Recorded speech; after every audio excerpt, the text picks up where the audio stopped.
souci. C'est parti? C'est parti. Plus de bêtises là.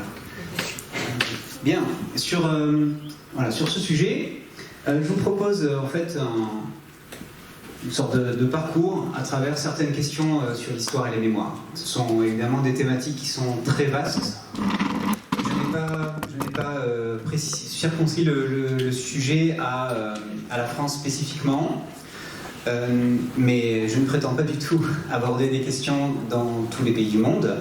En fait, j'ai fait un peu mon marché, c'est-à-dire que j'ai pris un petit peu ce qui m'arrangeait en fonction un petit peu de mes recherches. Effectivement, je suis chercheur en histoire à l'époque moderne, au XVIIe siècle, sur l'Écosse. Et dans ce domaine-là, j'ai trouvé des sources qui me permettent de m'interroger sur les rapports aux mémoires. Et puis, en tant qu'enseignant au lycée Sangor à Évreux, je mène un projet dont je vous reparlerai, où là aussi, les questions ont été extrêmement concrètes, puisqu'on a essayé de les traiter avec les élèves. Voyons cette première proposition. Oublier les leçons de l'histoire conduit à la répétition de terribles tragédies. A priori, on est tous d'accord, mais il nous manque la source, et il nous manque surtout la suite de la phrase.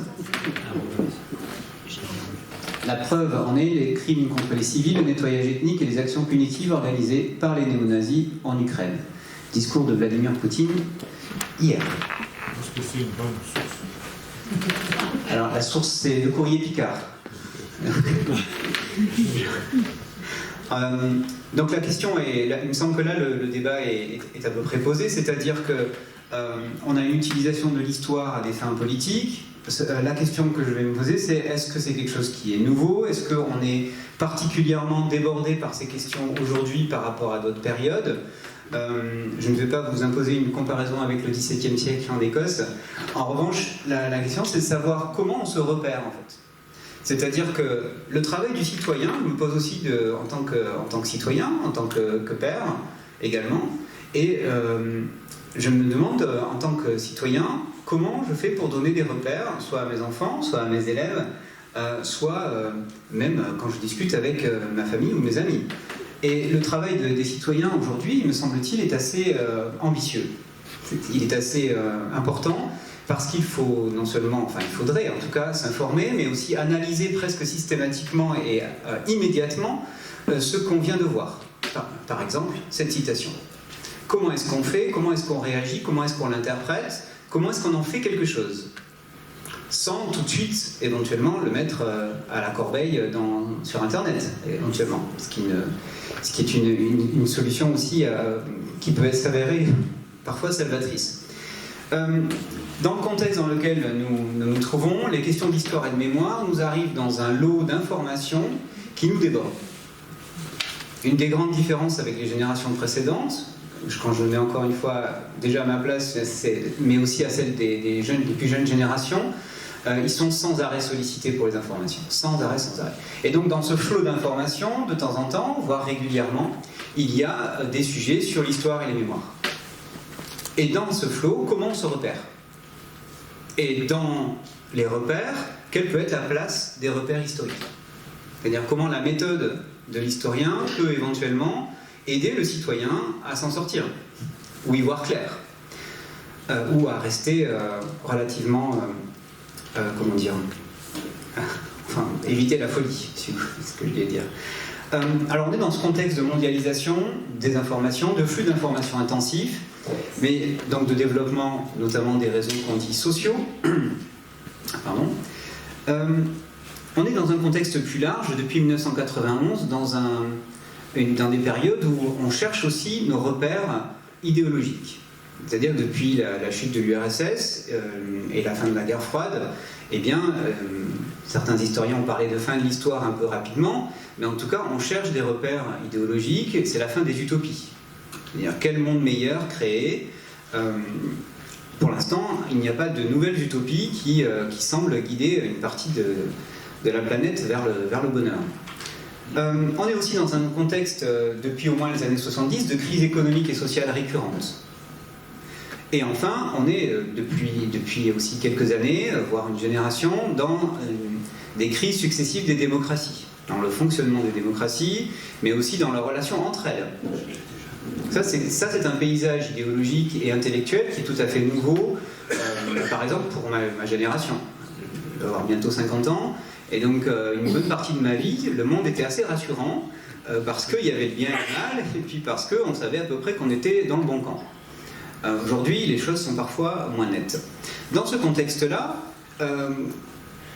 qu'est-ce que c'est que l'histoire? Comment le repérer quand il s'agit de questions historiques? Eh bien, l'histoire, si on revient à l'étymologie grecque, c'est l'enquête. D'abord, c'est faire une enquête sur les événements, c'est essayer de se demander ce qu'il se passe, pourquoi ça se passe comme ça, et éventuellement, d'ailleurs, il y a un nouveau courant historique qui s'appelle en anglais la if history, c'est-à-dire que se serait-il passé si l'histoire s'était développée autrement. Alors certains parlent de l'histoire comme d'une science, c'est souvent ce que je dis à mes élèves, parce qu'il n'y a pas de raison, mais en fait, si je prends la définition de Johann Chapoutot, par exemple, qui est évidemment une référence en histoire, pour lui, il s'agit davantage d'une passion et éventuellement d'un intérêt salvateur pour aussi la connaissance de la société. Les mémoires. Alors je préfère le pluriel, mais de temps en temps j'utiliserai le singulier aussi comme repère institutionnel. La mémoire d'un État, par exemple, la mémoire pour une société, mais globalement c'est plutôt les mémoires. Les mémoires sont des représentations, des souvenirs du passé. Et elles ont la particularité d'être individuelles ou collectives. Et collectif, ça peut aller de la cellule familiale jusqu'à un pays, une nation, voire l'Europe, par exemple, ou des continents. Il peut y avoir des repères mémoriels à toutes ces échelles, du local au global. Encore une fois, ces échelles-là, aujourd'hui, nous en avons conscience. On ne peut pas faire abstraction de ces échelles. Enfin, on peut essayer, mais à ce moment-là, on se coupe d'une partie de la réalité. Alors, les liens entre histoire et mémoire sont assez récents à l'échelle de l'histoire, des sciences historiques ou des sciences sociales, puisque c'est dans les années 1940 déjà que Lucien Febvre, par exemple, s'intéressait à l'histoire des sensibilités, puis c'est devenu, pour les historiens du Moyen-Âge, l'histoire des mentalités, et puis ces recherches, si vous voulez, sur la compréhension des sociétés passées, ont fait que les historiens se sont intéressés aux questions de mémoire, qui étaient plutôt développées, qui ont été développées en France, par exemple, par Maurice Halbwachs, et justement, lui, Maurice Halbwachs, voyait les mémoires un peu comme un orchestre, hein, c'est-à-dire que chacun a un instrument différent, ce qui permet d'avoir un message collectif, de faire une musique collectivement. Et il voyait les mémoires un petit peu comme ça, c'est-à-dire qu'il y a des mémoires individuelles et globalement elles forment une mémoire collective. C'est discuté aujourd'hui, hein, mais en tout cas c'était les pistes qu'il lançait déjà dans les années 1930. Donc une fois que l'histoire a accepté de reconnaître que les mémoires étaient un objet d'étude, il y a eu une sorte d'éclatement de l'histoire. C'est-à-dire, quelle mémoire est-ce qu'on va étudier? Donc je travaille sur le XVIIe siècle en Écosse, je peux vous dire que déjà il faut passer plusieurs filtres, c'est-à-dire que la plupart des historiens français étudient l'Écosse à travers l'histoire de l'Angleterre. Donc comprendre la mémoire de l'Écosse, il faut déjà comprendre la mémoire de l'Angleterre, et puis ensuite se rendre compte qu'il y en a une partie qui n'est pas passée dans le filtre de la passoire, si vous voulez. Il y a une bonne partie qui est restée de l'histoire locale en Écosse. Donc ces questions-là, ensuite, alimentent évidemment la recherche historique, et aujourd'hui il est assez courant que les nouvelles recherches en histoire aient un chapitre, souvent à la fin, ou parfois au début, comme accroche si vous voulez, en se disant, bon voilà, aujourd'hui la société s'intéresse aux mémoires, et c'est vrai. Et à partir de la question de ces questions que se pose la société, comment est-ce que l'historien peut apporter quelque chose sur ce sujet?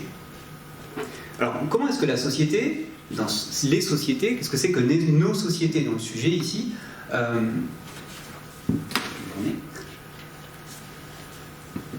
Nos sociétés, c'est en fait essentiellement les sociétés démocratiques, parce que le rapport de l'histoire et de la mémoire dans une société autoritaire, il est assez cinglant, rapide, Donc je me risquerai guère d'aller sur ces sujets-là.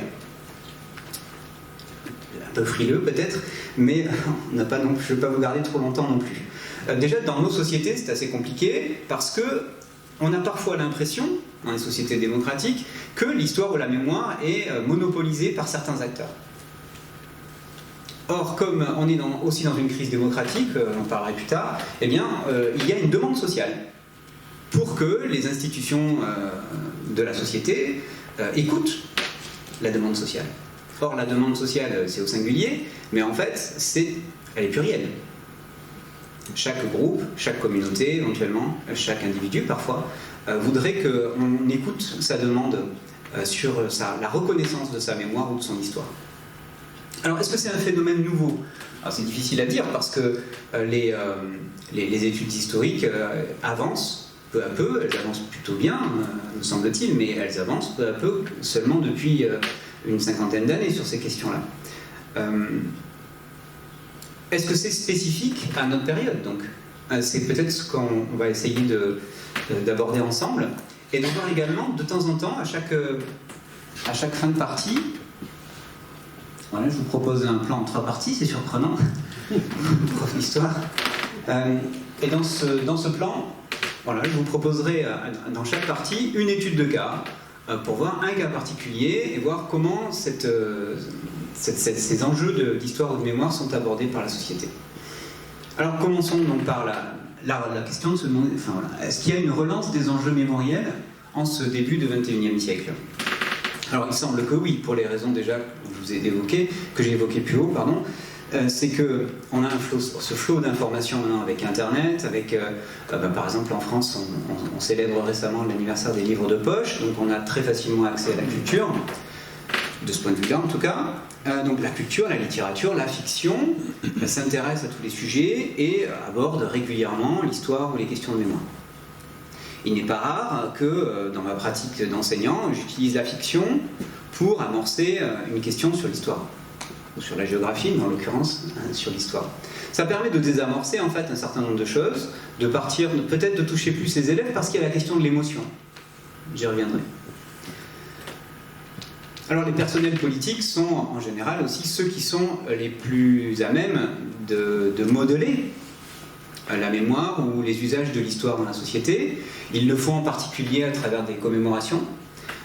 Et c'est un moment qui a longtemps été, par exemple, sous la Troisième République, sous la Cinquième République, des moments d'une certaine union locale, une communauté locale qui se retrouvait autour du monument aux morts ou bien d'autres monuments. Actuellement, depuis quelques années, il peut y avoir une demande de changer le type de commémoration, c'est-à-dire d'aller à un autre endroit. À Évreux, par exemple, il y a la statue de la Renaissance d'Évreux. Je ne sais pas si vous la connaissez bien, mais il y avait des cérémonies jusqu'à ce qu'elle ait été dégradée, puis ensuite les cérémonies se sont tenues ailleurs. Elles se tiennent maintenant en mairie, par exemple. Donc il peut y avoir comme ça des changements qui sont décidés et qui peuvent éventuellement avoir une conséquence sur l'appropriation de l'histoire et de la mémoire par les citoyens, mais aussi par les institutions elles-mêmes. Et ça peut même parfois créer des polémiques. Vous vous rappelez peut-être en 2015, quand le maire de Béziers a rebaptisé le nom d'une rue en faisant référence à un acteur qui était un acteur de la Seconde Guerre mondiale, mais aussi de la guerre d'Algérie. Donc ça peut créer des polémiques ensuite dans la société. Donc les questions d'histoire et de mémoire sont vives en fait. C'est-à-dire que quand on touche à l'histoire ou à la mémoire, il y a une réaction, dans un sens ou dans un autre. En 2005, il y a un certain nombre d'actions, de décisions politiques qui ont également réveillé vraiment le monde des historiens en France. Ce sont les lois mémorielles. À partir de 2005, il y a une série de lois qui sont prises pour, par exemple, condamner la négation du crime contre l'humanité. Alors, on pourrait penser que c'est plutôt dans le sens de la protection des citoyens, mais du point de vue de l'historien se doit d'être indépendant. Et si l'histoire commence à être dictée ou bien encadrée par des réglementations politiques, on peut se retrouver assez vite face à des problèmes. Régulièrement, certains historiens qui étudient par exemple la guerre d'Algérie se trouvent face à la question du déclassement de certaines archives. D'autre part, en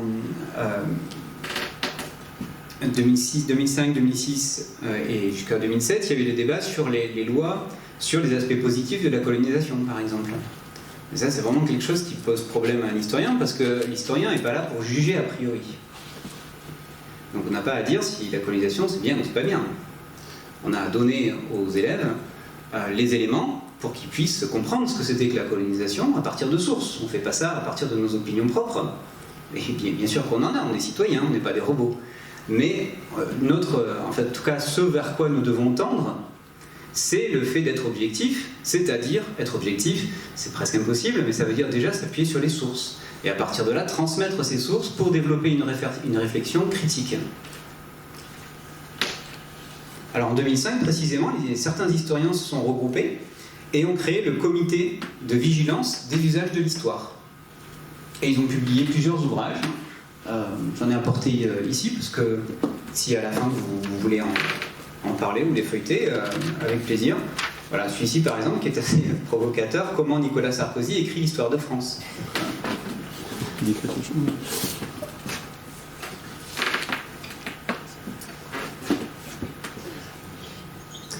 Alors, je vous parlais des commémorations, puisque c'est vrai que j'ai une inclinaison vers le monde anglo-saxon. Ici, vous voyez à gauche les coquelicots, qu'on appelle les poppies en anglais. Et donc les coquelicots rouges sont très connus.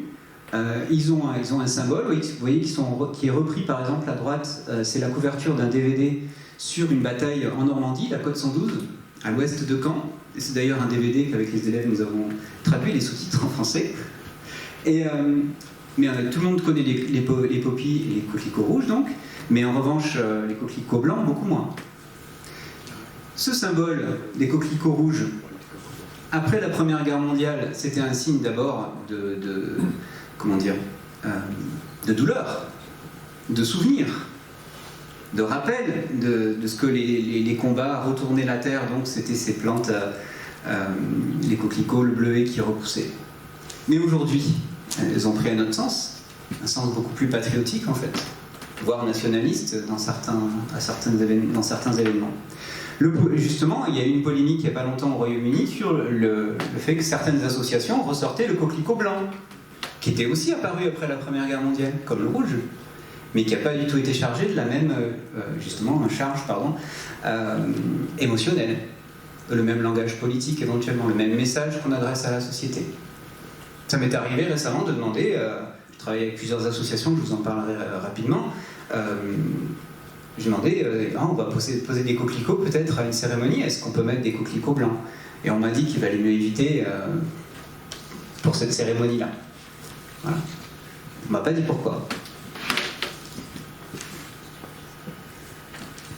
Alors, je vous disais tout à l'heure que la fiction, les films nous renvoient à l'histoire et qu'on n'a pas le recul. Donc je vais tout de suite vous dire que je ne suis pas un spécialiste de la Vendée et si on peut éviter ce débat, je vous en remercierai. Mais ce qui m'a paru très intéressant, oui, pas de censure, c'est, vous voyez, de confronter la citation qui est à gauche, qui est la citation d'un historien. Donc ça, vous voyez, mémoire, c'est l'article, donc c'est atlantico.fr.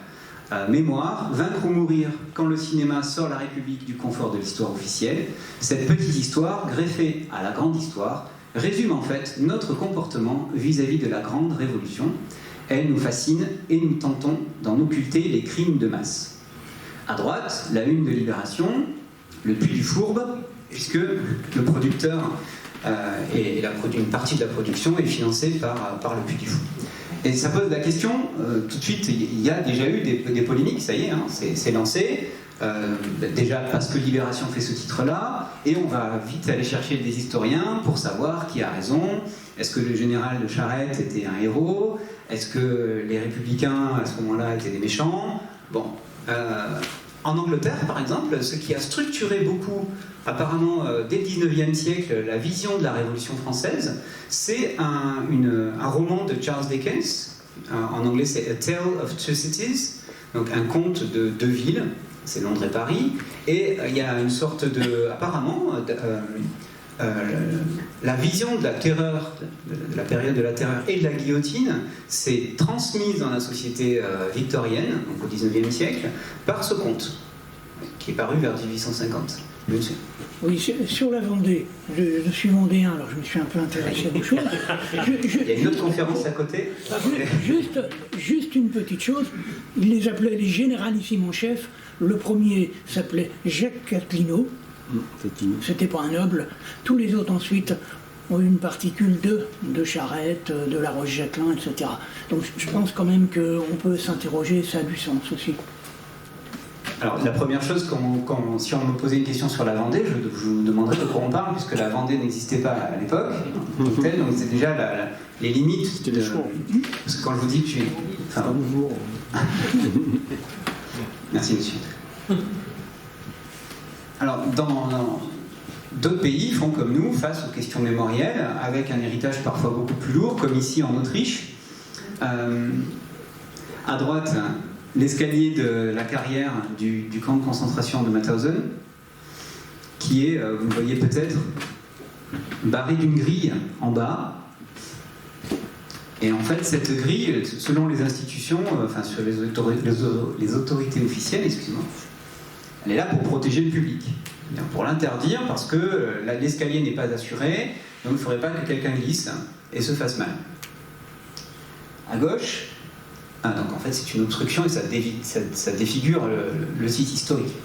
À gauche, une ancienne porte d'un camp tout proche de Mauthausen, une petite ville de Gusen, qui est jusque récemment, c'était une villa.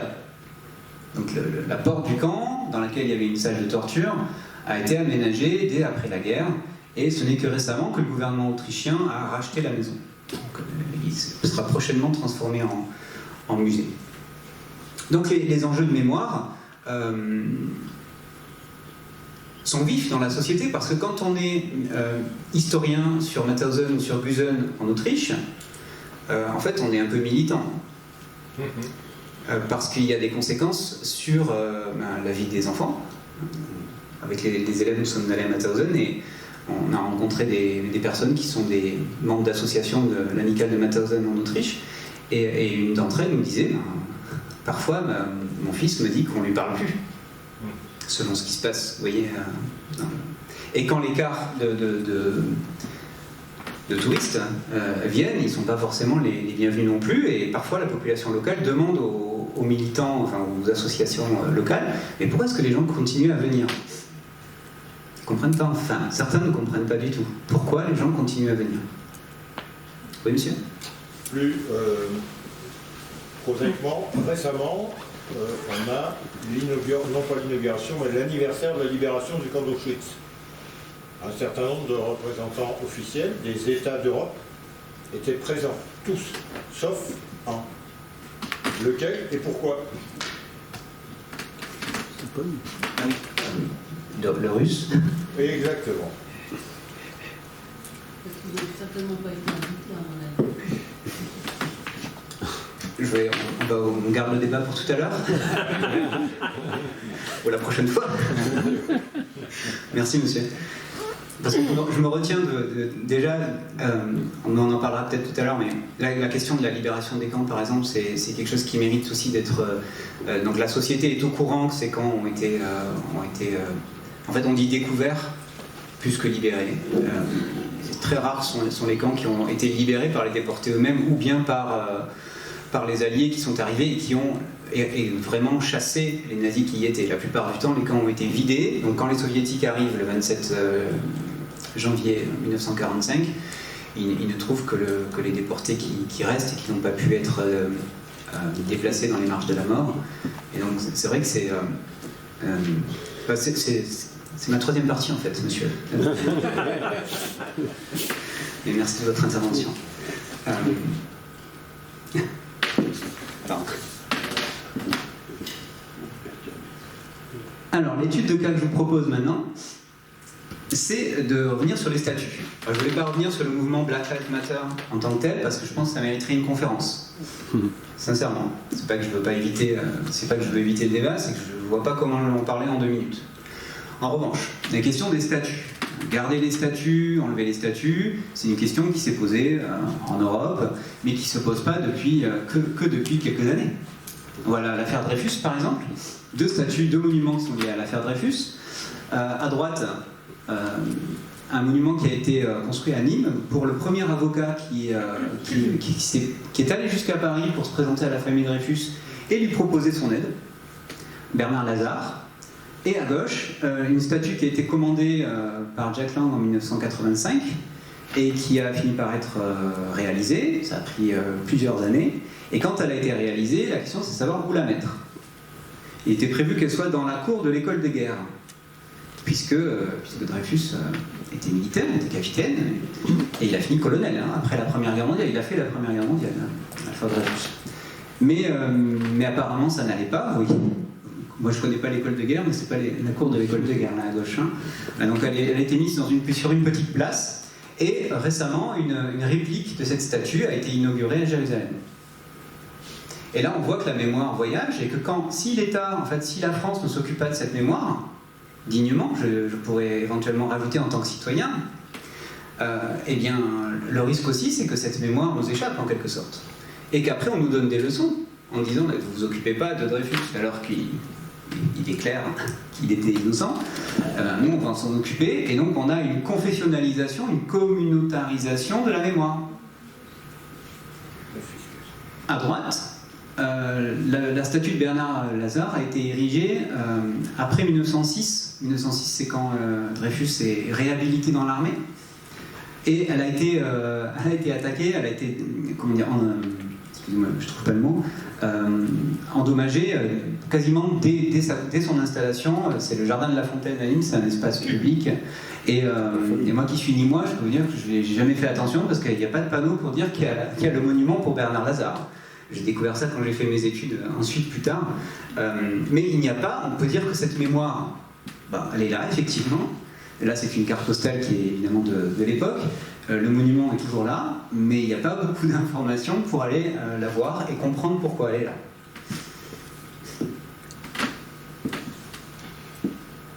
Donc je trouvais que c'était intéressant de prendre un petit peu de recul, un siècle de recul, et de dire que les mêmes questions pouvaient se poser. Est-ce qu'on accepte cette statue? Est-ce qu'on accepte ce monument? Oui, non, pourquoi? Et plus récemment, est-ce que justement ces statues, est-ce qu'elles veulent dire quelque chose pour nous, dans le cadre éventuellement d'une mémoire collective? Alors à gauche, oui, apparemment. J'ai pris une des photos où on voyait le plus près de la statue, en fait, c'est Place de la République à Paris. Et puis à droite, en revanche, c'est le général Gallieni, qui a combattu qui était officier pendant la Première Guerre mondiale, mais à qui on reproche sa politique au service de la colonisation française. Donc là, déboulonnons le récit officiel. Et je trouve ça intéressant parce que quand on parle d'histoire en général et qu'on y associe pas très loin l'école, le réflexe c'est de dire « Ah oui, mais c'est pas dans les manuels scolaires ». En fait, c'est pas les manuels scolaires qui nous aident à travailler, ce sont les programmes scolaires d'abord. Et en fait, dans les programmes scolaires, ça fait un moment que tous les acteurs de l'histoire éventuellement peuvent être abordés. En fait, on est passé, si vous voulez rapidement, je ne veux pas développer trop là-dessus, mais on est passé d'une génération jusqu'aux années 70-80 où il y avait certaines parties de l'histoire qui n'étaient pas du tout abordées parce qu'on estimait que pour faire de l'histoire, il fallait avoir beaucoup de recul et probablement aussi qu'il y avait des questions gênantes. En revanche, aujourd'hui, avec le développement d'écoles historiques comme l'école du temps présent, l'histoire du temps présent, on peut étudier l'histoire, comme tout à l'heure, juste en réaction au film sur la Vendée. Enfin, pas moi, mais des historiens peuvent le faire. Et donc, en fait, il n'y a pas de tabou. La question maintenant, c'est comment on fait avec le nombre d'heures. C'est-à-dire la question qu'il faut poser aux enseignants, c'est combien d'heures vous avez pour traiter la guerre d'Algérie ou bien pour parler des tirailleurs. Parce que peut-être que les tirailleurs ne sont pas exactement inscrits dans tel manuel scolaire, mais de toute façon, aujourd'hui, on travaille avec Internet. Donc aussi, pas à la place, mais aussi.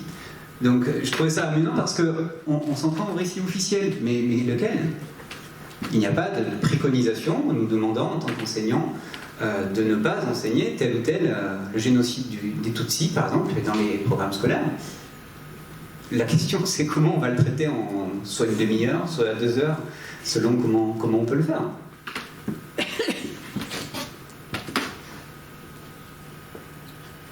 Alors je reviens sur l'Autriche. Ça fait quelques mois que je m'intéresse pas mal à l'Autriche, et là, je trouvais que c'est intéressant la réaction à cette question du monument dans la ville. Qu'est-ce qu'on en fait? Donc là, il s'agit d'une statue d'un maire de Vienne au tournant des 19e, 20e siècle. Et ce maire était notoirement antisémite. Si jamais vous connaissez la série Les carnets de Max Liebermann, en français, c'est assez intéressant. Je trouve qu'on voit bien justement la question de l'antisémitisme et aussi de la société viennoise au début du 20e siècle. Et la statue de ce maire a été taguée. Et la question pour les autorités, c'était bien sûr de savoir si on va nettoyer. Tag, en général, on nettoie derrière. Et là, il y a un comité d'artistes qui s'est organisé, qui s'est relayé pour en fait continuer à taguer ou à conserver les tags. Et en fait, c'est ce qui a été décidé finalement par les autorités de la ville. C'est de laisser la statue avec les tags qui montrent qu'aujourd'hui on rejette cette figure de l'autorité qui était antisémite, mais en revanche, il faut aussi montrer qu'à un moment donné, l'Autriche a été antisémite. Et c'est comme ça en fait que la société autrichienne avance ou apprend.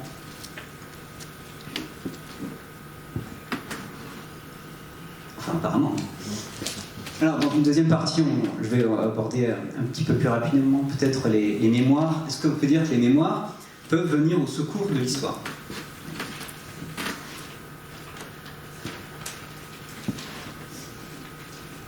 Alors, c'est un schéma qui est issu des travaux de Marie-Claire Lavavre, qui est une référence sur... elle travaille sur les mémoires collectives. Et donc le petit schéma, vous voyez, j'ai réécrit au-dessus et à côté, je ne sais pas si vous arrivez à bien lire. Donc l'interaction, là, c'est l'histoire à gauche, dont les finalités a priori sont d'établir des faits à partir des sources, et donc de rendre l'histoire intelligible, c'est-à-dire compréhensible. Les mémoires, ensuite, historiques, créent des identités. On est français, on est britannique, on porte l'histoire, on fait partie de cette histoire-là.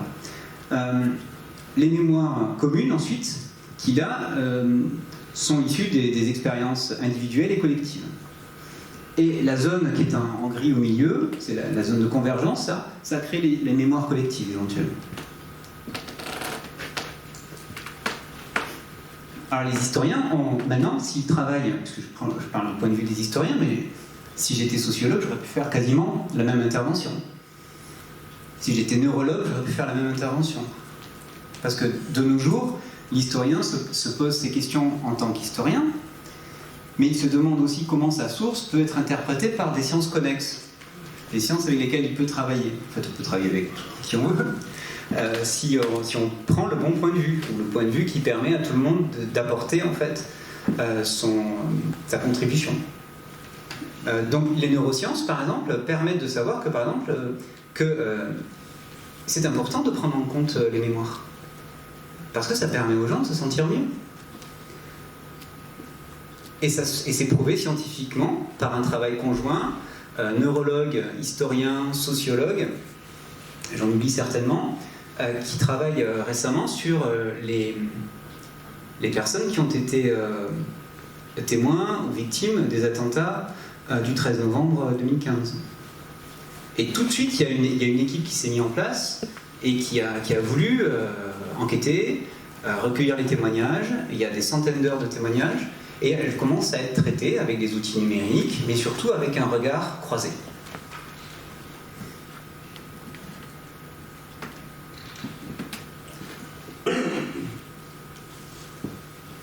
Alors, ces questions de mémoire, elles font une large place aux émotions. Avec des élèves, on a pu rencontrer au mois de septembre Bertrand Bavy, dont vous avez peut-être entendu parler, qui est professeur émérite de Sciences Po à Paris, et qui vient de sortir un livre sur sa propre histoire, ce qu'on appelle de l'égo-histoire en histoire. Et il raconte l'histoire de sa famille, notamment de son père qui était d'origine iranienne. Et il disait aux élèves, parce qu'on l'a interrogé sur les questions de mémoire justement, et il disait, je pense qu'on ne peut pas dire la mémoire. Ils pensent qu'il faut dire les mémoires, parce que tout de suite, quand on dit les mémoires, on autorise chacun à trouver sa place.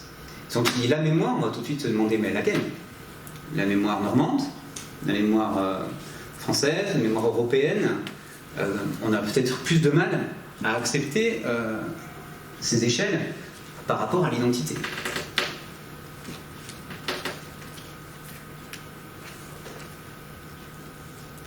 Alors là aussi, les acteurs qui permettent aux citoyens de se sentir impliqués dans les questions mémorielles, ces acteurs sont divers. Il y a, alors je ne parlerai pas des historiens tout de suite, je parlerai surtout des associations. Les associations mémorielles font un travail depuis des années.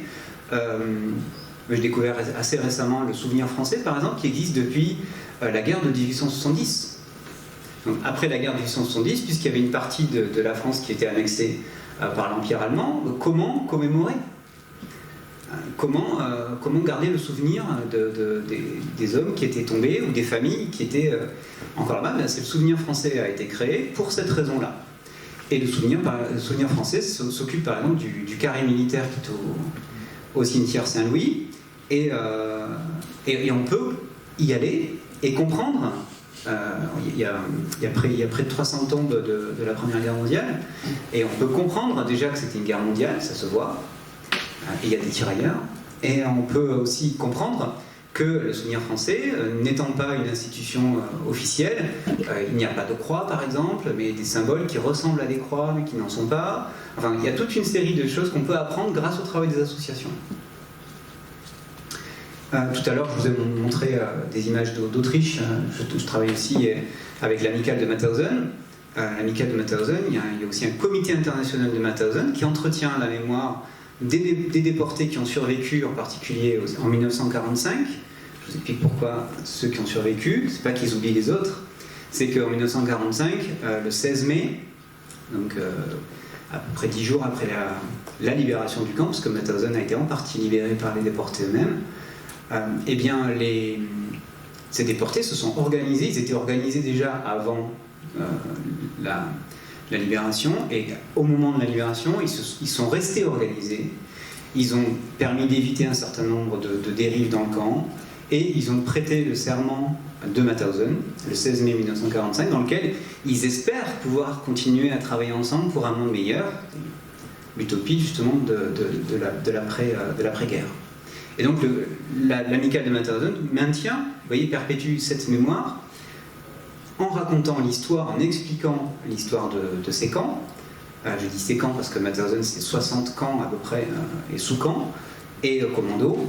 Et donc là on a des acteurs qui permettent en fait, de découvrir l'histoire et de comprendre l'histoire. Et ce sont des bénévoles. Donc la société est impliquée. Et eux se retrouvent face à d'autres acteurs qui peut-être sont moins bienveillants, comme on a déjà parlé avant, comme on l'a vu à Gusen par exemple. Alors ici je prends le cas de ces pierres tombales. Ça je pense que c'est à Évreux, la photo de gauche, je ne suis pas sûr, il y a le Souvenir français et puis le panneau vert, je ne sais pas si vous connaissez, panneau du Commonwealth Obelisk Commission. Donc rapidement, après la Première Guerre mondiale, il y avait tellement de corps que c'était difficile de les rapatrier tous au Royaume-Uni, ou bien aux États-Unis, ou en Nouvelle-Zélande, ou bien dans les pays du Commonwealth.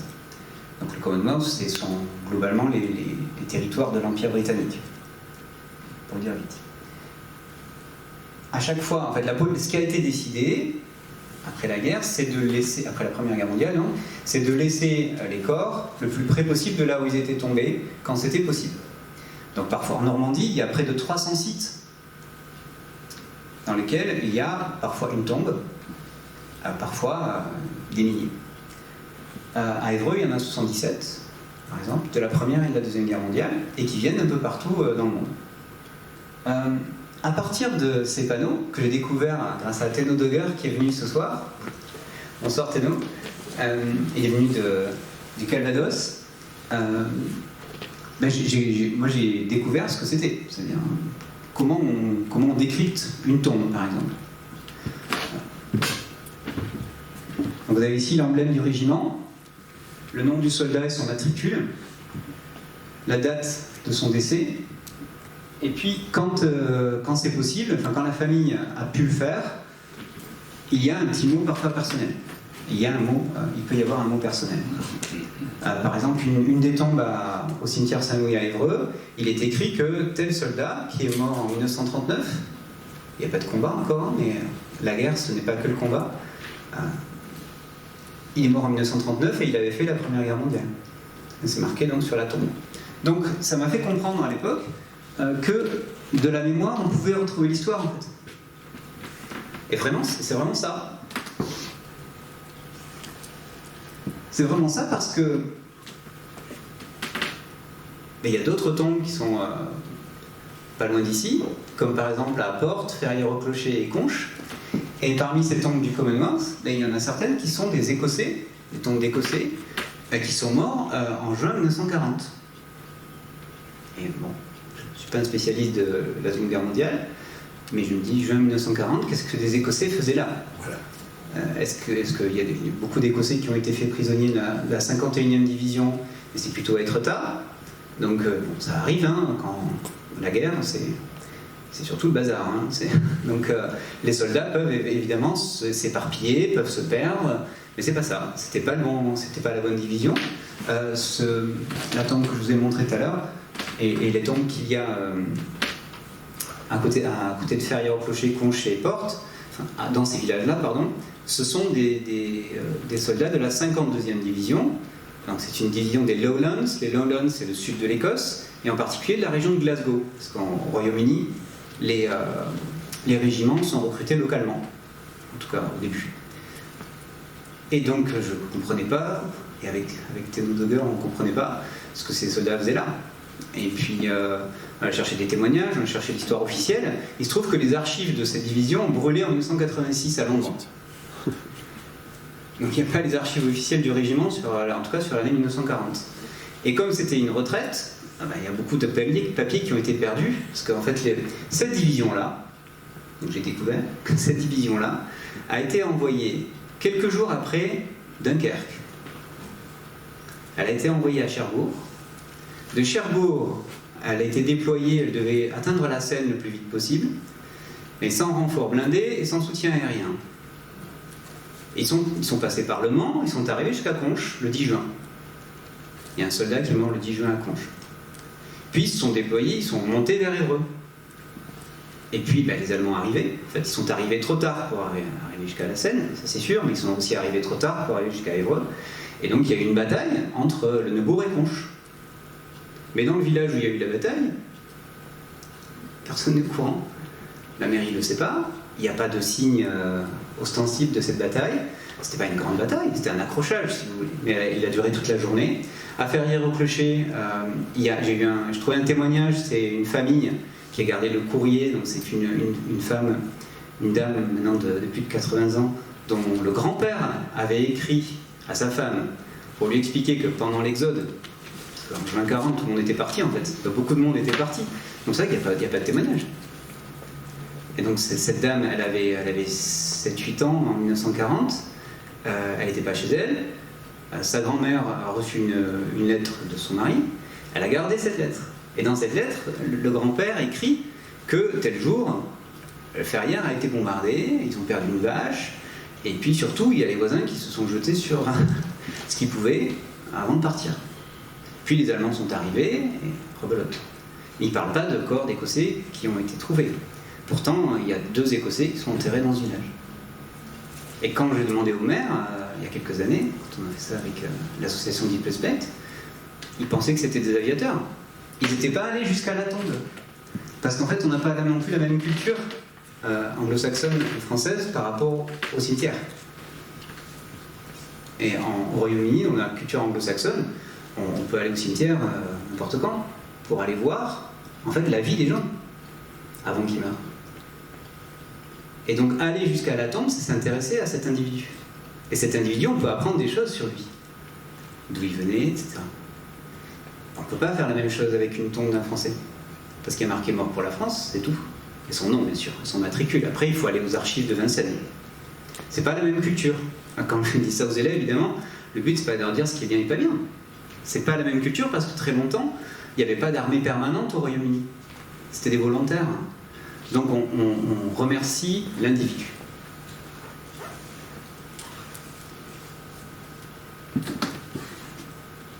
Et dans ce cas-là, il se trouve que la mémoire a permis de retrouver l'histoire. En tout cas, pour moi. Pour le village, qui a accepté que ces panneaux soient mis. Et d'ailleurs, on va en changer un demain, pour le rénover. Alors, peut-être qu'on a compris que le paysage historique et sur des questions mémorielles, il est donc très divers, c'est une mosaïque. Il y a beaucoup de gens qui sont impliqués, beaucoup d'acteurs différents sont impliqués, chacun à leur manière. Souvent, ils croient bien faire. Et ça crée néanmoins une concurrence mémorielle. Ça se voit lors des grandes cérémonies. Par exemple, pour la Normandie, l'année prochaine, 2024, ça va être quelque chose, parce que ce sera probablement une des premières années où il n'y aura plus de vétérans. Et les États vont se demander comment mobiliser les citoyens, comment apparaître comme les gardiens de cette mémoire, ou ceux qui transmettent cette mémoire. C'est un défi de taille pour les institutions, pour les autorités, comme pour les associations, et même pour les citoyens. Qu'est-ce qu'ils vont y chercher? Qu'est-ce qu'ils vont y trouver? Et en Normandie, en plus, on a la question de ce fameux mémorial qui doit être créé, le D-Day Land, comme on l'appelle dans la presse maintenant. Est-ce qu'il faut créer un nouveau mémorial? Est-ce qu'il faut quelque chose de plus interactif pour attirer les jeunes générations? Là non plus, je ne répondrai pas. En tout cas, pas tout de suite. Donc, dans cette concurrence mémorielle, est-ce que l'histoire peut nous aider? Est-ce qu'elle donne des repères? Alors, un des premiers repères, c'est le vocabulaire, par exemple. Donc, tout à l'heure, monsieur parlait de la libération d'Auschwitz, et c'est pas un problème. Mais c'est vrai qu'on va préférer, le dernier livre d'Annette Viviorca à ce sujet, c'est La découverte. Il n'y a pas de police de la pensée. Après, c'est la question de savoir quel est le terme qui est le plus approprié à la réalité historique qu'on essaie de décrire. On nous encourage beaucoup dans l'enseignement à faire des voyages d'études, soit des stages, soit des voyages avec nos élèves, par exemple en Pologne, en particulier à Auschwitz. Parce que Auschwitz, depuis une trentaine d'années, est devenu le symbole de ce qu'il y a de pire pour la Seconde Guerre mondiale, du point de vue européen en tout cas. Et alors, par exemple, ce que ça m'a appris, c'est de faire la différence entre un camp de concentration et un site d'extermination. Quand on est à Birkenau, dont on voit souvent l'image, le Mirador, je ne l'ai pas mis là, vous le trouverez facilement, ce Mirador de Birkenau, devant lequel des milliers de gens se prennent en photo sans savoir pourquoi, peut-être, ce Mirador, c'était en fait si on suit ce Mirador et qu'on passe dessous, on n'est pas dans le camp. Parce que c'est un Mirador. Et le chemin de fer, les voies ferrées qui passent dessous, ont été créées spécifiquement pour une opération précise organisée par les nazis au printemps 1944. Donc 6 mois avant, le Mirador n'est pas là. Et les rails non plus, par exemple. Et quand on passe dessous, on comprend la différence entre site d'extermination et camp de concentration. Quand on passe dessous, et à droite et à gauche, il y a des grillages, et il y a les baraquements, ce qui reste des baraquements aujourd'hui. Donc on comprend qu'il y avait un camp à droite, un camp à gauche. On est entre les deux camps. C'est toujours Birkenau. Il y a Birkenau 1, Birkenau 2, Birkenau 3, puis Birkenau 4 qui était en préparation. Et quand on va au bout de cette rangée, eh bien, il y a ce qui reste des chambres à gaz et les fours crématoires. Ça, c'est le site d'extermination. Donc, c'est vrai que depuis que j'ai vu ça, et que des spécialistes m'ont expliqué ça, j'évite, j'essaie de faire attention à dire camp de concentration, quand je parle vraiment d'un camp, et puis site d'extermination, quand je veux dire... Mais c'est long. Or, on n'a pas le temps. Même en classe, des fois, on n'a pas le temps. Et donc, c'est à chacun, donc en tant qu'enseignant ou bien en tant que citoyen, de se dire quand est-ce que je prends du temps pour comprendre pourquoi c'est tel mot et pas tel autre. Or, le temps, ça devient un luxe. Et donc, ça favorise la confusion mémorielle. Non seulement il y a concurrence mémorielle, Mais il peut y avoir très facilement une confusion, même quand on a une bonne intention. On peut s'intéresser à l'histoire sans avoir forcément les repères, c'est formidable. Mais quand on va découvrir des choses, on ne va pas faire attention aux mêmes choses. En fait, quand on étudie l'histoire, enfin en tout cas c'est mon cas depuis quelques années, je relis les mêmes livres, je ne comprends pas la même chose qu'il y a 20 ans. Donc, même si l'espérance de vie augmente, il faut faire attention. Donc heureusement, on a des outils conceptuels, on a des dictionnaires, le dictionnaire de l'historien par exemple. Alors ça aussi c'est pénible, hein, quand on commence, il faut le dictionnaire de telle histoire, le dictionnaire d'histoire romaine. Mais oui, mais si je veux comprendre un dictateur et faire la différence avec un tyran, ben, j'ai besoin d'un dictionnaire d'histoire antique, parce que c'est pas du tout la même chose. Et un dictateur, c'est pas un tyran. Et aujourd'hui, un dictateur, c'est quelque chose c'est quelqu'un qui empêche la démocratie, mais à l'époque de Rome, c'était le sauveur de la République. Donc on a des mots qui veulent le dire complètement l'inverse. On a des événements aussi qu'on a interprétés pour que ça crée une mémoire collective. Par exemple, le 14 juillet. Le 14 juillet, vous savez bien, les Parisiens allaient chercher de la poudre. Ils n'allaient pas chercher des prisonniers, il y avait 7 pauvres prisonniers, je crois. Les chiffres ont peut-être changé, mais 7 prisonniers qui avaient été oubliés par les autorités royales, mais il n'y avait rien à aller chercher d'autre que la poudre. Mais c'était exactement ce qu'il fallait aux Parisiens, qui avaient peur d'une répression royale. Donc le 14 juillet a été choisi, pas parce que c'est une révolution politique. La révolution politique, c'est le serment du jeu de paume, peut-être. La révolution sociale, c'est l'abolition des privilèges. C'est tout l'été, en fait, qu'il y a une révolution, qui est le début de la révolution. Mais il fallait déjà, à la Convention, dès l'année suivante, une date qui rassemble. Et puis, 100 ans plus tard, à la Troisième République, une date qui permette de commémorer ensemble, d'unir la population autour d'un événement qui a été magnifié. Pas que il fallait être brave pour prendre la Bastille, je ne dis pas le contraire. Mais c'est pas une révolution politique. Oui, monsieur ?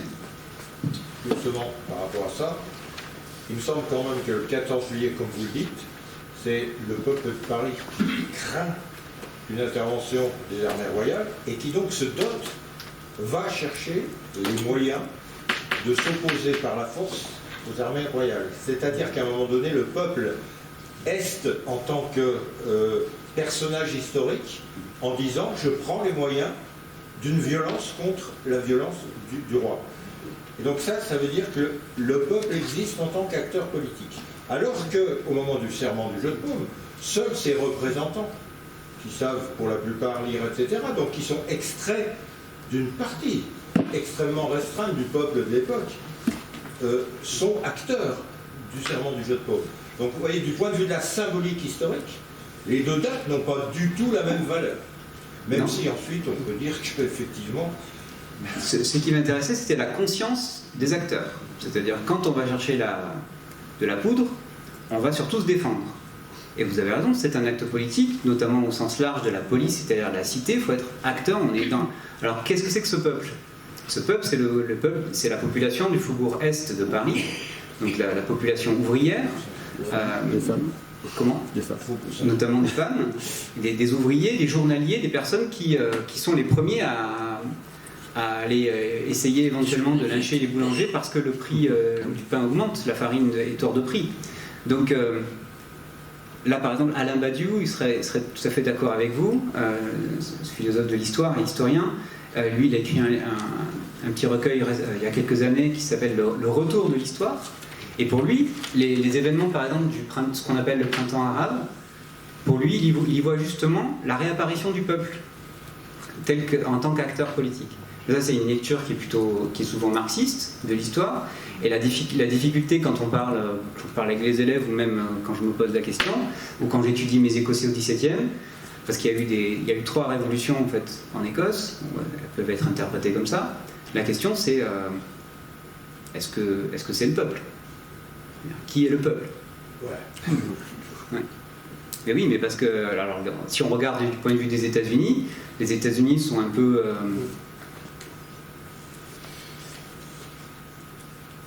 coincés en quelque sorte avec We the people, hein, nous le peuple, au début de la Constitution.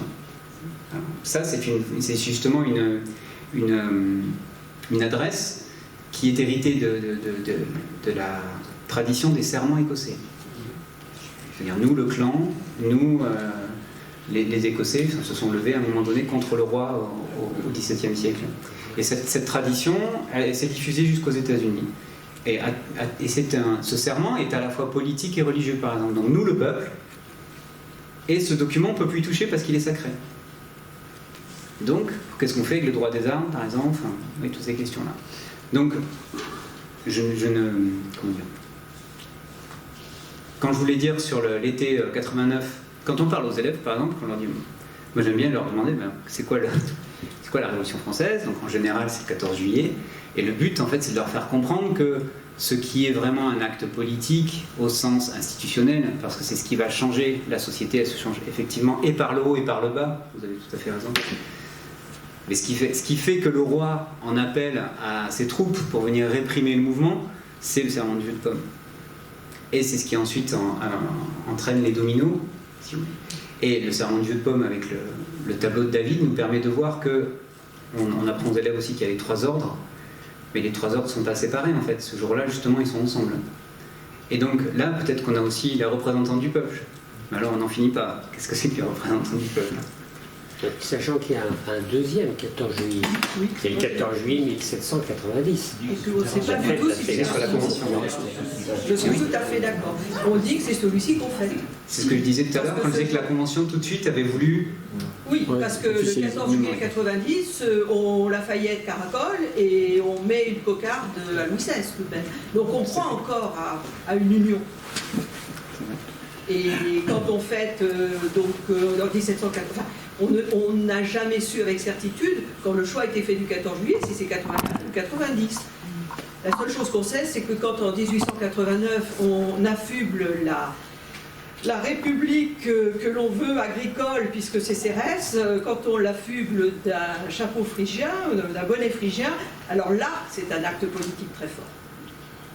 Et très, très rouge. Mais d'ailleurs, ce débat-là, il a eu en 1989, rebelote, c'est-à-dire et François Furet a bien écrit que la Révolution française, il faut un siècle pour qu'elle s'arrête, si elle s'arrête. Donc, ce qui montre que la mémoire est aussi une construction politique, éminemment politique. Mais je crois que je ne sais plus si c'est Jefferson qui a écrit qu'il fallait que chaque génération en fait réécrive la Constitution pour qu'elle soit adaptée à chaque génération. Et c'est vrai que de ce point de vue-là, c'est pour ça que je pense c'est tout de suite le mot coincé qui m'est apparu avec la Constitution, alors qu'a priori c'est paradoxal, mais c'est ça, c'est qu'on ne peut pas toucher à la Constitution aux États-Unis, sauf par un amendement, mais qu'il ne faut pas que ça ait trop l'air d'aller à l'encontre de ce qui est marqué au-dessus. Donc, sur ces questions mémorielles, quand on... comment dire ? Vous avez compris dans les exemples que j'ai pris qu'il y a des exemples qui sont personnels, des exemples qui sont liés à mon travail, des exemples qui sont liés à ce qui se passe dans le monde. Et en 2014, quand j'ai rencontré les membres de l'association Deep Respect, je me mets à la page, pardon, j'ai pas eu le temps, on reviendra peut-être. Voilà. On a rencontré moi j'ai rencontré un vétéran que Théno Doger connaissait bien, qui est Eric Rackham à droite. Et il parlait anglais et français. Et je me suis dit, ce serait formidable que les élèves puissent le rencontrer. C'était prévu. Et puis malheureusement il est décédé en septembre, 15 jours avant qu'on le rencontrait. Et donc on a décidé de faire quand même la sortie. On est allé à Colleville-sur-Mer, avec la photo de gauche. Et ce qui m'a surpris, moi j'avais très peur le jour de cette sortie, parce que j'avais déjà fait des sorties, c'est pas ça, mais j'avais très peur que les élèves se sentent prisonniers des émotions. J'avais peur qu'ils me reprochent en fait de jouer avec leurs émotions, parce que ce vétéran venait de décéder, donc ils ne le connaissaient pas, mais ils avaient commencé à travailler sur lui. Il décède, on allait rencontrer une association que les élèves ne connaissaient pas plus que ça, et moi à peine plus qu'eux, et on allait rencontrer la veuve de ce vétéran. Je me demandais un petit peu comment on allait retrouver l'histoire là-dedans. Et en fait, l'association nous a, non seulement le musée, nous a permis de comprendre, par exemple, qu'il y avait un véhicule que conduisait Eric Rackham pendant la Seconde Guerre, enfin en 1944, en juin 1944. Donc ça pouvait éventuellement permettre aux élèves de rendre l'histoire plus réelle, plus crédible, plus concrète, pardon, c'est le mot que je cherchais. Mais il y avait toujours la question des émotions, c'est-à-dire que les élèves ont déposé une gerbe, et on la voit à gauche là, derrière il y avait un portrait d'Éric Rackham, et puis ensuite, si vous connaissez Colville, il y a le musée au rond-point, et puis ensuite il y a le cimetière américain, et puis juste derrière il y a le site du débarquement. Et donc en 3 heures, on peut effectivement comprendre l'histoire de la bataille de Normandie, aller au cimetière américain pour voir comment la mémoire s'exerce, côté point de vue américain, et ce qu'a proposé l'association, c'est de mettre un petit mot et de déposer une fleur sur chaque tombe, enfin sur quelques tombes, parce qu'il y avait une trentaine d'élèves. Et là aussi, je me suis dit, mais c'est pas une histoire, hein. C'est pas un exercice. Comment ils vont réagir, en fait? Et parce que l'association Deep Respect connaît les familles, donc ils ont pu expliquer aux élèves. Voilà, celui-là, par exemple, on est en contact avec sa fille ou sa petite fille. Et donc là c'était vraiment les deux. On faisait et le travail de mémoire, entre guillemets, et celui d'histoire. Et alors ça m'a permis de comprendre que l'expression devoir de mémoire, ça marchait pas. C'est pas possible. Je peux pas moi dire, en tant qu'adulte, aux élèves, vous avez un devoir de mémoire. Ils y sont pour rien. Et en fait, cette expression, c'est justement un des problèmes, et c'est là où la méthode historique peut nous aider, c'est que c'est une série de malentendus, cette expression. Elle est attribuée à Primo Levi, et apparemment il l'a utilisée dans un... Mais en parlant des déportés comme lui, qui avaient un devoir de mémoire de la part des déportés, c'est-à-dire de partager leur histoire. Ensuite, cette expression est arrivée en France par la traduction en français d'un livre italien, de Primo Levi, mais dont l'éditeur a changé le titre en fait. Et le titre, c'était Devoir de mémoire. Je me rappelle quand j'étais étudiant, je l'ai acheté ce petit livre, ça coûtait pas cher, et je me disais, ça, Primo Levi, le devoir de mémoire, d'accord, je comprends. Mais en fait, après, devenu enseignant, je me suis dit, mais ça va pas. Et ce n'est que parce qu'il y a un historien qui fait une thèse sur la notion de devoir de mémoire que j'ai appris que, en fait, c'était une incompréhension et surtout une ligne éditoriale qui était passée par-dessus la traduction. Et qui nous laisse maintenant avec un slogan qui marche tellement bien qu'on n'arrive plus à s'en défaire, en fait. Alors, d'autant plus qu'avec ce projet, 9 ans plus tard, pardon, je change de... Excusez-moi.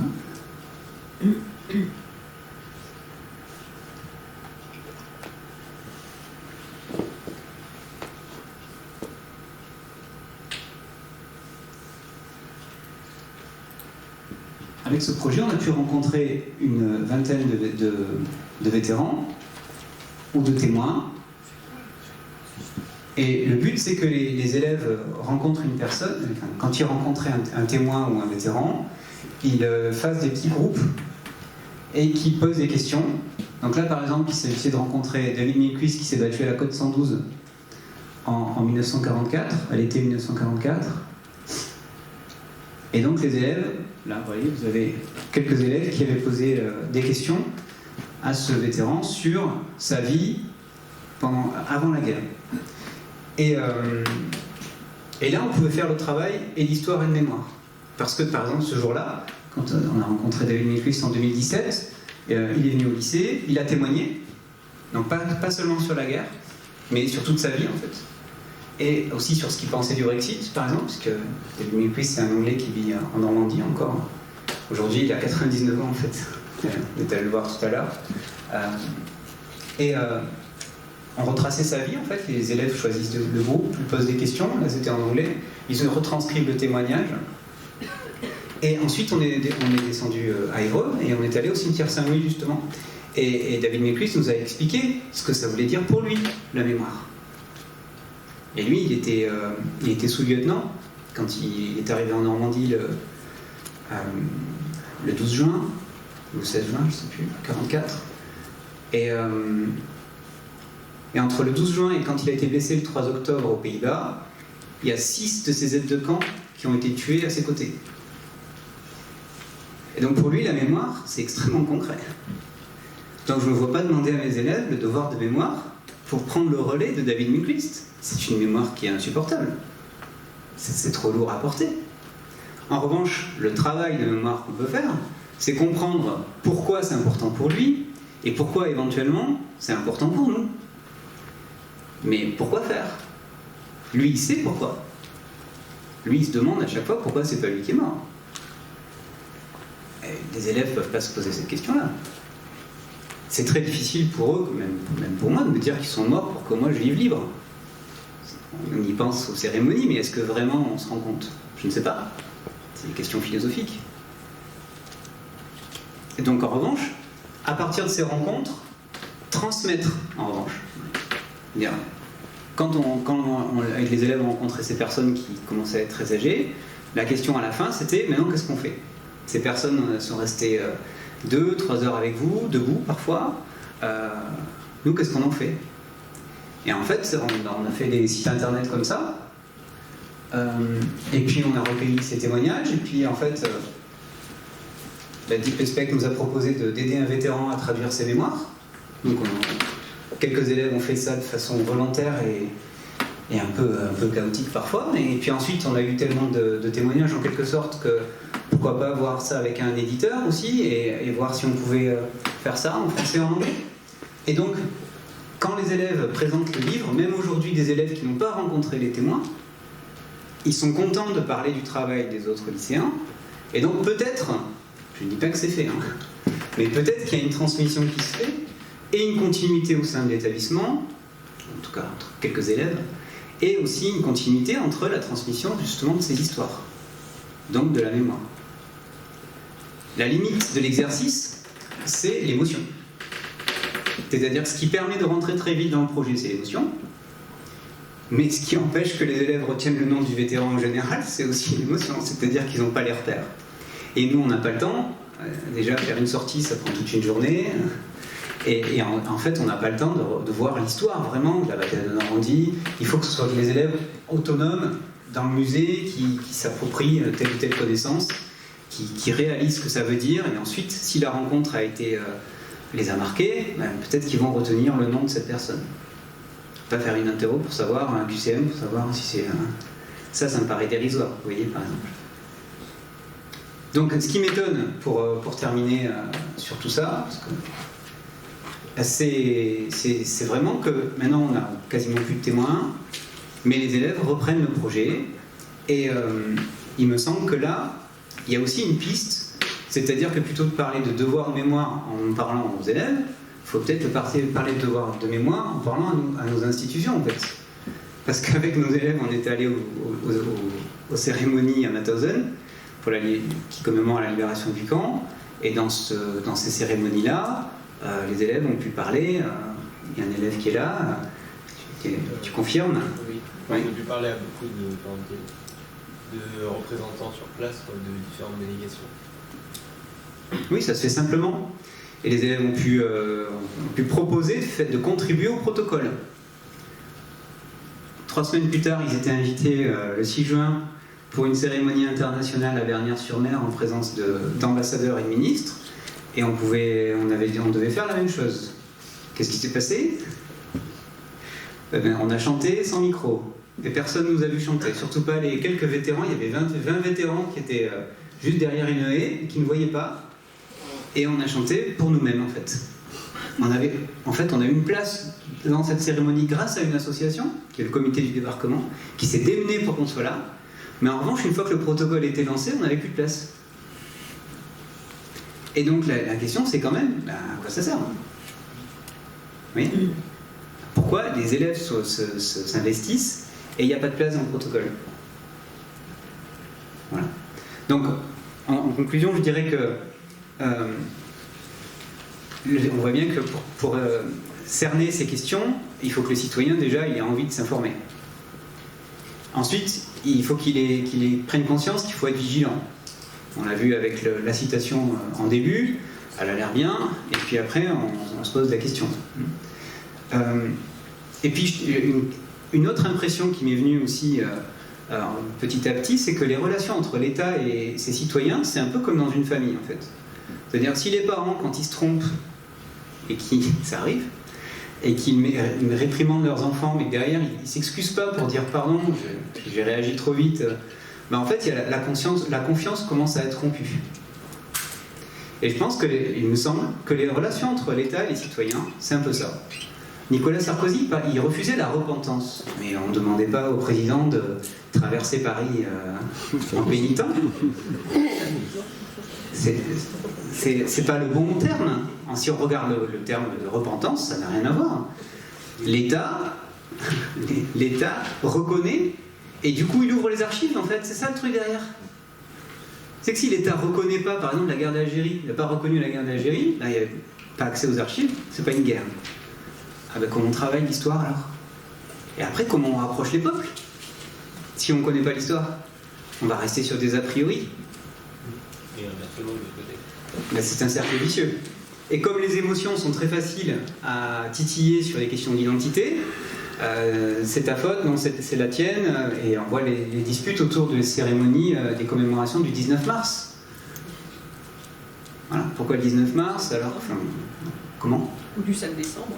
Ben c'est ça. Voilà. Donc les associations comme comment ça s'appelle, l'Association française pour les anciens... La FNACA. La FNACA, merci madame.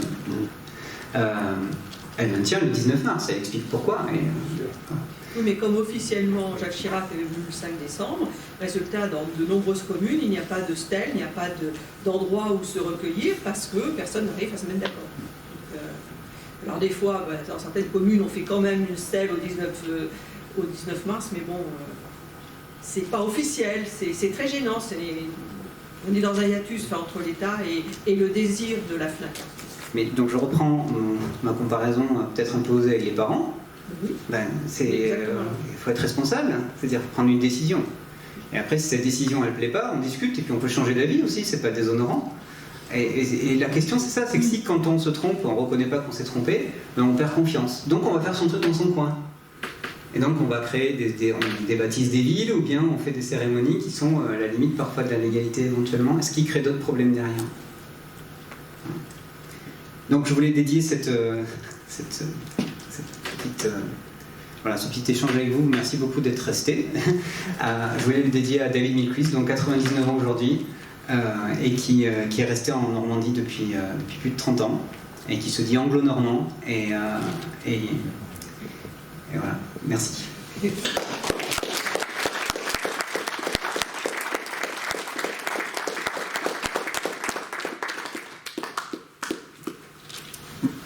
S'il y a des questions, des remarques.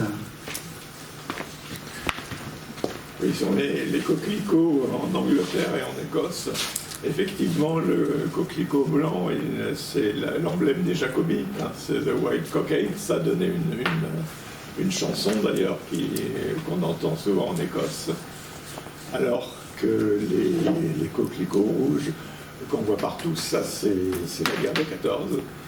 Et ça a été repris par les Canadiens dans la poésie de John McCrae, In Flanders Fields, the poppies grow, between the crosses row. Et donc ça a vraiment marqué la poésie et la chanson.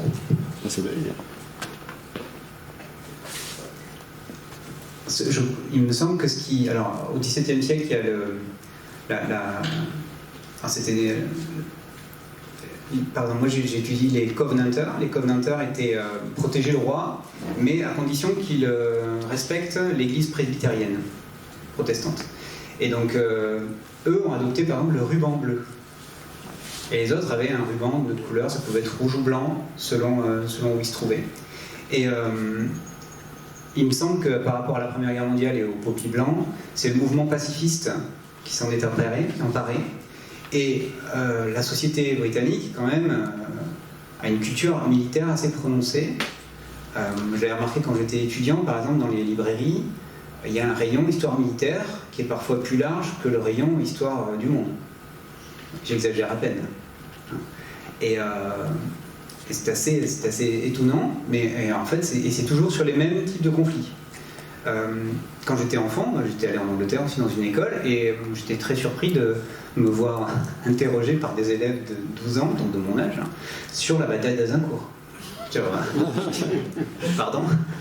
Et en fait, donc, cette culture de la victoire, de l'insularité et du fait qu'on s'en sort bien tout seul, c'est ce que j'ai pas eu le temps de vous parler du débat du Brexit et des historiens dans le Brexit. Et c'est voilà, là on peut interpréter les symboles effectivement comme on veut. Vous avez raison.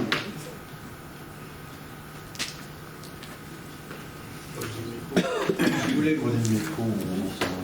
Vous nous avez parlé dans le micro, monsieur. Vous nous avez parlé en nous disant que les pouvoirs publics ont une certaine contribution pour la diffusion de l'histoire. Alors je voulais vous demander si les lois Pleven et Guesso n'étaient pas une entrave justement pour les historiens ou pour ceux qui s'intéressent tout simplement à l'histoire.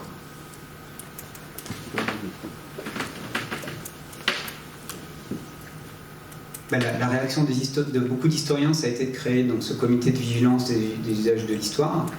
Et on en est aujourd'hui quasiment au même stade, c'est-à-dire que il y a des vérités historiques qui sont bien établies, par exemple, et qui sont contestées. Est-ce que de les interdire par des décisions de justice, est-ce que ça fait changer les gens d'avis? Je ne sais pas. En ce moment, le véritable défi, c'est la confiance dans les institutions. Le réflexe de la loi, on sait bien que ce soit en France ou ailleurs, parce qu'on dit beaucoup qu'en France on fait beaucoup de lois, mais c'est pareil dans beaucoup de pays. Si on fait beaucoup de lois, on ne les applique pas forcément derrière. Est-ce qu'on met les moyens pour les appliquer, par exemple? Et donc, nous, on a le même problème en classe, à la limite. Comment est-ce qu'on applique le règlement intérieur à la lettre? Est-ce que c'est vivable si on le fait? Et donc, alors moi, j'ai pas d'expérience. Vous voyez bien, je travaille sur un sujet qui est totalement dépassionné par rapport à ça, surtout en France. Donc, je ne peux pas vous dire, effectivement, ça gêne. Je ne sais pas si mes collègues historiens auraient des exemples ou d'autres personnes qui seraient au courant. Oui, monsieur? C'est vrai par rapport à ça, justement, le fait que cette loi Guesso et Pleven, elle a en fait ouvert une boîte de Pandore. Qu'aujourd'hui, on s'aperçoit par exemple qu'un Parlement comme celui de Strasbourg prend des décisions concernant l'histoire de l'Europe qui n'ont rien à voir avec l'analyse historique, mais qui décrètent une vérité historique officielle. Il ne s'agit pas de savoir s'ils ont raison ou tort, il s'agit de savoir si c'est le lieu d'une assemblée d'élus de décider ce qui est la vérité historique ou non. Et là, c'est très très grave, parce que les mêmes historiens, quand ils sont fidèles à leur mission, sont capables, à 30 ans d'écart, avec de nouvelles sources, puisqu'on ouvre des sources régulièrement, de revenir sur des analyses qui étaient les leurs 30 ans précédemment. Parce que ces gens-là sont des scientifiques. Or, excusez-moi, mais les politiques sont tous sauf des scientifiques. Et à quel titre, aujourd'hui, on est capable de dire quelle est la vérité historique au Parlement européen? C'est exactement la même chose lorsque l'Église promet à Galiléo Galilei d'aller sur le bûcher. Et pourtant, elle tourne. D'accord? On est dans cette situation-là actuellement. Et ça, c'est la loi Guesso et la loi Pleven qui ont ouvert la boîte de Pandore. Mais je dirais qu'au Royaume-Uni, il y a eu la même question au moment du Brexit et un peu avant, sans que les institutions soient directement impliquées. C'est-à-dire que je me demande si c'est pas plus un mouvement de fond et toujours un problème de deux strates, c'est-à-dire la strate peut-être institutionnelle qui a peut-être le réflexe de n'agir qu'à travers la loi, et puis la société qui se demande si la loi s'adresse, ou si elle est applicable, ou si elle est fantasmée.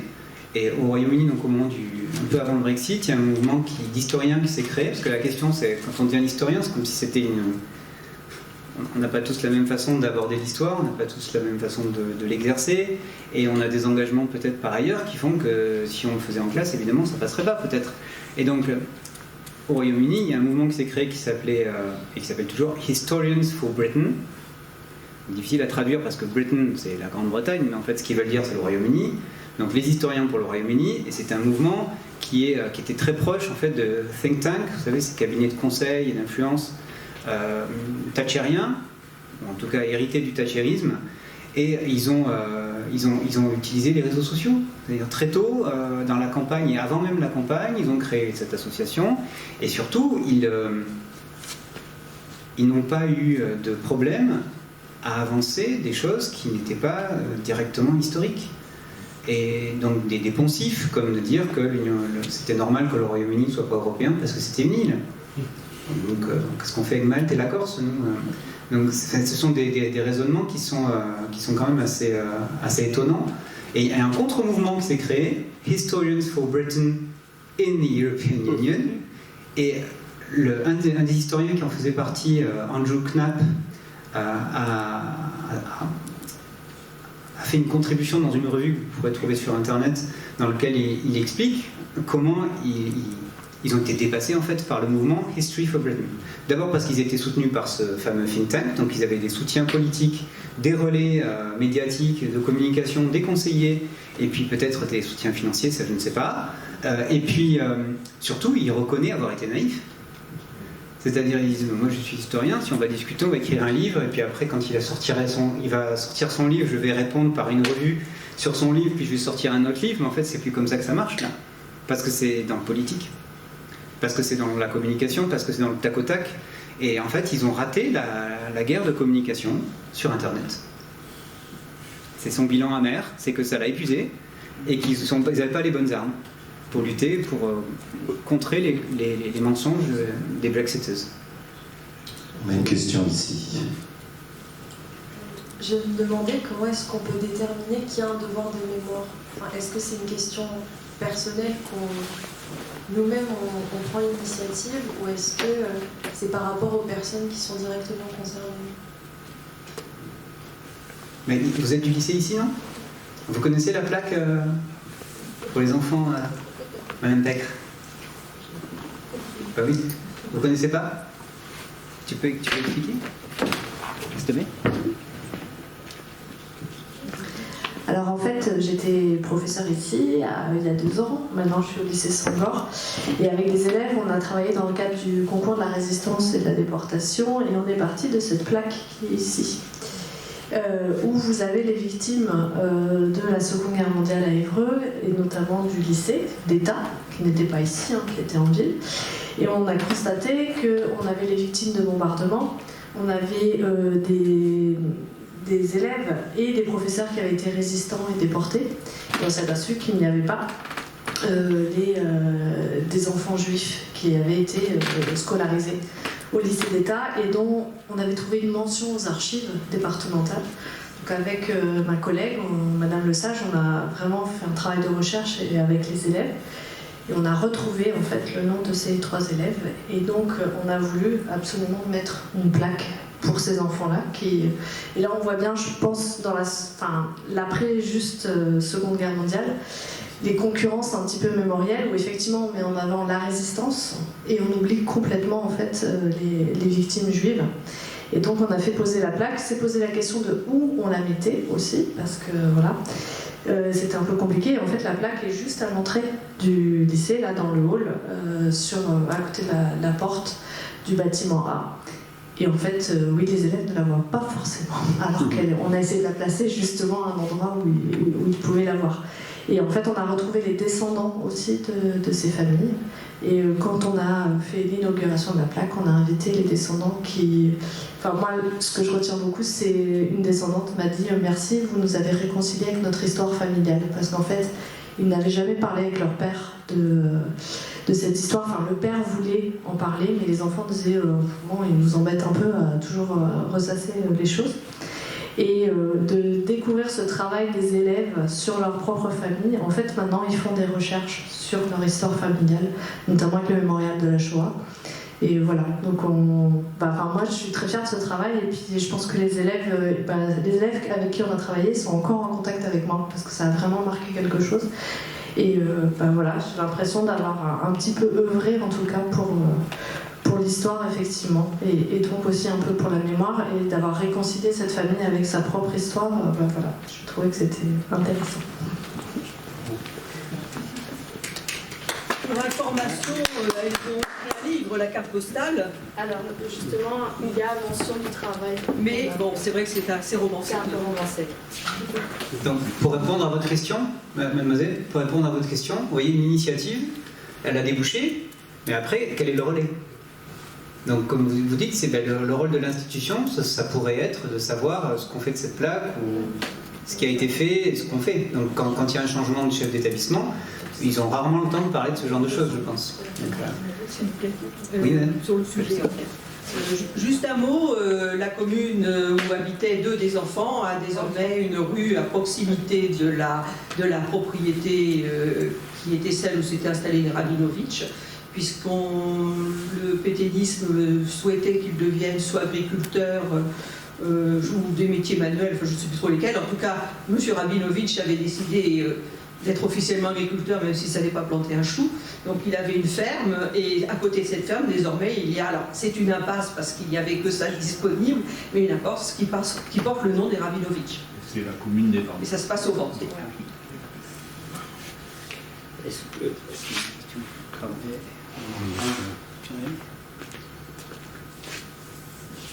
Mais alors, à travers tout ce que vous racontez, est-ce que les expériences, c'est quoi l'enseignement de l'histoire? Un professeur affronté à cette mission d'enseignement de l'histoire, vous avez parlé du temps, du choix des événements, enfin, comment ça se passe? Ça risque d'être un peu long, non? Je vais perdre ma place surtout. Non, mais c'est une excellente question. Je crois qu'on se demande souvent comment on fait, non? Je crois que presque en fait, ça va dépendre des classes déjà, monsieur. Si j'ai 2 classes de seconde, je ne fais pas le même cours parce que je ne vais pas avoir la même résonance. Je ne vais pas avoir le même écho. Il y a une classe où je sais que je peux arriver, puis on va vite se mettre au travail. L'autre, il faut que j'aille les chercher. Il faut que je les mette dans le cours, vraiment. Donc il faut leur montrer que c'est intéressant. Alors parfois les liens avec l'actualité. Là je travaille sur la Méditerranée au XIIe siècle. Il y a une élève qui m'a parlé de l'Iran, actuellement de ce qui se passait en Iran. Et je dis c'est très bien, elle a compris à quoi ça sert de faire un cours d'histoire sur la Méditerranée au XIIe siècle, où les cultures peuvent se rencontrer, ou bien se faire la guerre, où il y a la place de la religion éventuellement. Je ne vais pas commenter et lui dire si c'est bien ou si c'est pas bien. Je crois qu'elle a compris que la religion pouvait être utilisée politiquement. Et voilà, en fait c'est une réponse courte, mais... Oui, moi je voudrais revenir sur la loi Guesso, parce que je pense qu'il faut faire une différence entre ce genre de loi donc, qui punit le négationnisme et puis d'autres lois mémorielles, alors, celle dont tu parlais d'ailleurs, sur l'aspect positif de la colonisation, d'ailleurs qui a été gommé, hein, parce qu'il a un tollé à juste titre. Bien sûr, une loi n'empêche pas, évidemment, quelques criminels que ce soit de faire ce qu'ils veulent faire, mais en l'occurrence, la loi Guesso n'impose pas une interprétation quelconque. Elle rappelle simplement que les faits sont les faits et qu'on ne peut pas les nier. Et ça, je crois que c'est extrêmement important. Mais pour le reste, elle ne tranche pas les différents débats qui ont pu avoir lieu sur, par exemple, est-ce que le génocide juif était prévu par Hitler des Mein Kampf, ou est-ce que ce sont les circonstances, notamment l'invasion de l'URSS, qui ont abouti à ce processus génocidaire? Il ne s'agit pas de ça dans cette loi. Il s'agit simplement de rappeler les faits face à toute une série d'attaques de la part de ceux qu'on appelait les négationnistes, qui travestissaient la réalité et donc qui finalement contribuaient à éliminer une deuxième fois les victimes. Donc je crois qu'il faut prendre les lois les unes après les autres, si je puis dire. Et puis le deuxième... C'est pour ça que c'est plus une loi mémorielle qu'une loi sur l'histoire. Pardon ? C'est pour ça que c'est plus une loi mémorielle qu'une loi sur l'histoire. C'est surtout une loi qui... Oui, enfin, c'est même pas pour moi, c'est pas une loi mémorielle. La loi Guesso vise simplement à rappeler qu'il y a eu un génocide et que personne n'est en droit d'aller à l'encontre de la vérité historique. Parce que le fait qu'il y ait eu un processus génocidaire est une vérité historique.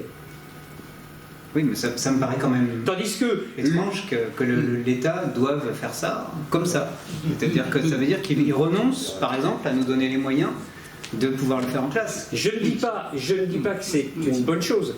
J'essaye simplement d'expliquer dans un contexte particulier qui était celui, justement, dans les années 70-80, de la résurgence d'idées d'extrême droite qui accompagnaient de près ou de loin le développement du Front National.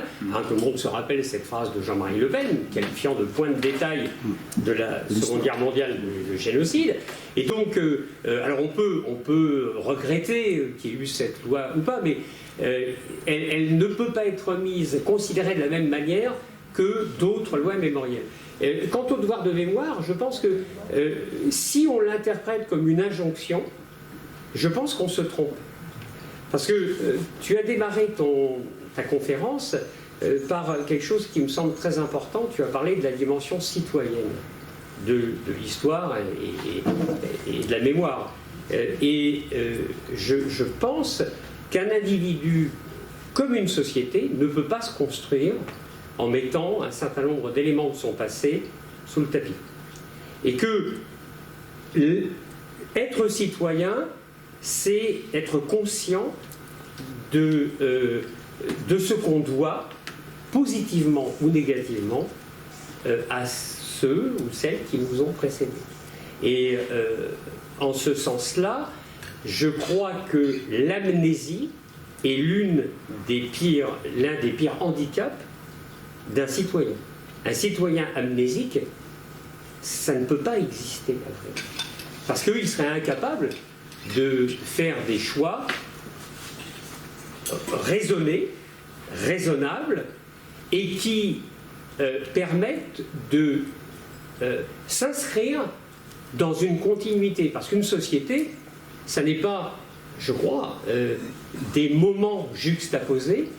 Une société, c'est un sillon que différents moments permettent de tracer.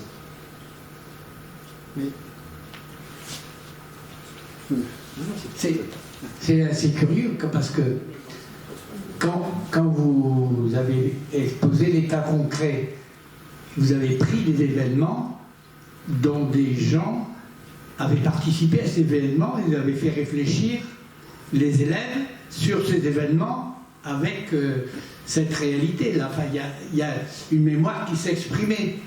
Par contre, quand moi j'ai connu l'enseignement de l'histoire, c'est des dates, c'était toujours un temps passé parce qu'il fallait le recul de l'histoire. Enfin, je ne sais pas si Oui, mais je pense que je comprends ce que vous voulez dire. Mais là, ce qui se passe, c'est que aujourd'hui, nous, on a des formations qui nous amènent aussi à sortir du lycée. Et je pense que ça, c'est sortir du lycée avec les élèves. Oui. C'était pas forcément quelque chose qui était développé en dehors des jumelages, par exemple. Donc, dans les années, je sais pas si en tant que lycéen, je suis pas sûr d'être sorti ailleurs qu'éventuellement au théâtre, en français, mais en histoire, je pense pas que j'ai fait de sortie particulière.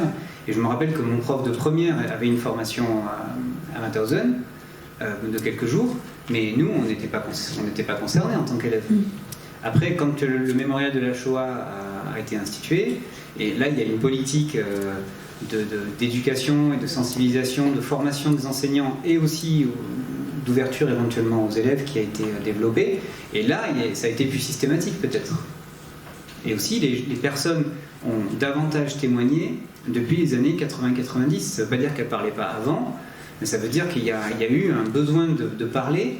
Beaucoup des témoins que mes élèves ont rencontrés, ça faisait pas longtemps qu'ils osaient parler ou qu'ils devaient parler. Il y en a un en l'occurrence qui effectivement témoignait par devoir par rapport à son camarade qui était décédé quelques mois avant lui. C'était André Biot, qui était très connu sur Évreux, et lui il a parlé à personne jusqu'à ce que son ami décède au début des années 2000, et là il a pris la suite. Pour lui c'était un devoir de mémoire, vous voyez. Mais pour les élèves, je ne sais pas si ça leur parle, cette expression-là. Oui, je ne suis pas sûr. Oui. Moi j'ai une expérience de mon voisin qui est décédé aujourd'hui, mais qui avait été embarqué dans le STO et qui, donc on parlait de la repentance, moi je pense à la repentance ou le repentir allemand, et qui était invité par Volkswagen, parce qu'il avait travaillé 2 ans dans les usines Volkswagen, et là, donc il avait une mémoire plutôt négative avant de faire ce voyage. Quand il a été invité par Volkswagen, il a hésité à y aller. Moi je lui ai dit que ce serait bien d'y aller. Il y est allé, il est allé à Wolfsburg, en Allemagne, dans les usines. Il a retrouvé les lieux de vie, les lieux de vie où il habitait chez l'habitant, etc. Il a trouvé des ateliers, quelques ateliers qu'ils avaient gardés en mémoire à Volkswagen où il avait travaillé tout ça. Il a rencontré des gens avec qui il avait travaillé, des Français. Il a trouvé des Allemands aussi, plutôt des techniciens qui l'encadraient à ce moment-là. Et de cette mémoire qui était plutôt négative, il est ressorti heureux. Et pas parce que les Allemands se sont excusés et ont traversé l'usine à genoux, mais parce que ça a transformé sa mémoire en fait. Et ça c'est important de revenir sur. Quand on parlait de repentance, c'était pas une repentance, une mise en scène, mais c'était une repentance qui était positive à mon sens. Elle n'est pas toujours négative la repentance, quoi. Je pense que c'était une repentance saine de la part de Volkswagen. Pour le cas de Volkswagen, je ne sais pas, mais... Pardon, c'était Volkswagen, ça aurait fait que... Mais ça, c'est possible parce que les chefs d'État se sont entendus avant. Ça ne veut pas dire que c'est pas possible sans chef d'État, mais ça veut dire que, par exemple, en Autriche, c'est beaucoup plus difficile. Parce qu'on l'a vu dans notre... Voilà, mais parce que dès 1943, les Alliés considèrent que l'Autriche est victime du nazisme, et c'est une super autorité pour les autorités, une super opportunité après la guerre pour les autorités autrichiennes pour passer effectivement, pour balayer sous le tapis et dire c'est pas nous. On a été chancelier qui a lancé un SS quand même aussi. Mais oui, c'est ça. Mais à partir du moment où officiellement, si vous voulez, officiellement il y a cette non-reconnaissance, ça empêche après beaucoup de choses, ça bloque beaucoup de choses. On a des élèves là qui commencent à correspondre par écrit, mais c'est une preuve de français. Et quand je lui ai parlé de se retrouver à Mauthausen au mois de mai, elle n'était pas très chaude en fait. Elle ne sait pas trop si elle va pouvoir demander à ses élèves de venir à des cérémonies comme ça. Donc faut pas pousser, vous voyez. C'est pas du tout, je dis ça vite, encore une fois, mais maladroitement peut-être, mais je ne porte pas de jugement. Je dis juste que, en revanche, en Allemagne, on a fait l'échange là sans problème, et on peut faire travailler sur la mémoire. Peut-être qu'un jour on tombera sur un os, soit du côté français ou du côté allemand, mais du côté autrichien, on sent que c'est quand même plus délicat. Ça ne veut pas dire que c'est pas possible. Je pense que de toute façon, quand les élèves ont parlé de tout ça, je ne pense pas qu'ils se soient dit tiens, c'est ta faute s'ils sont là ou l'inverse. Oui, il y avait une question de cette dame là, pardon. Alors moi j'ai une question à vous poser, bonsoir. En tant qu'historien, comment est-ce qu'on débat des questions comment on choisit les sujets qui sont dignes en fait d'être mis comment dire dans l'histoire et qu'on peut véhiculer à travers l'école et comment on décide aussi de façon concertée de taire ou d'oublier certains pans de l'histoire. On voit aujourd'hui qu'il y a quand même des demandes, qu'il y a parfois même,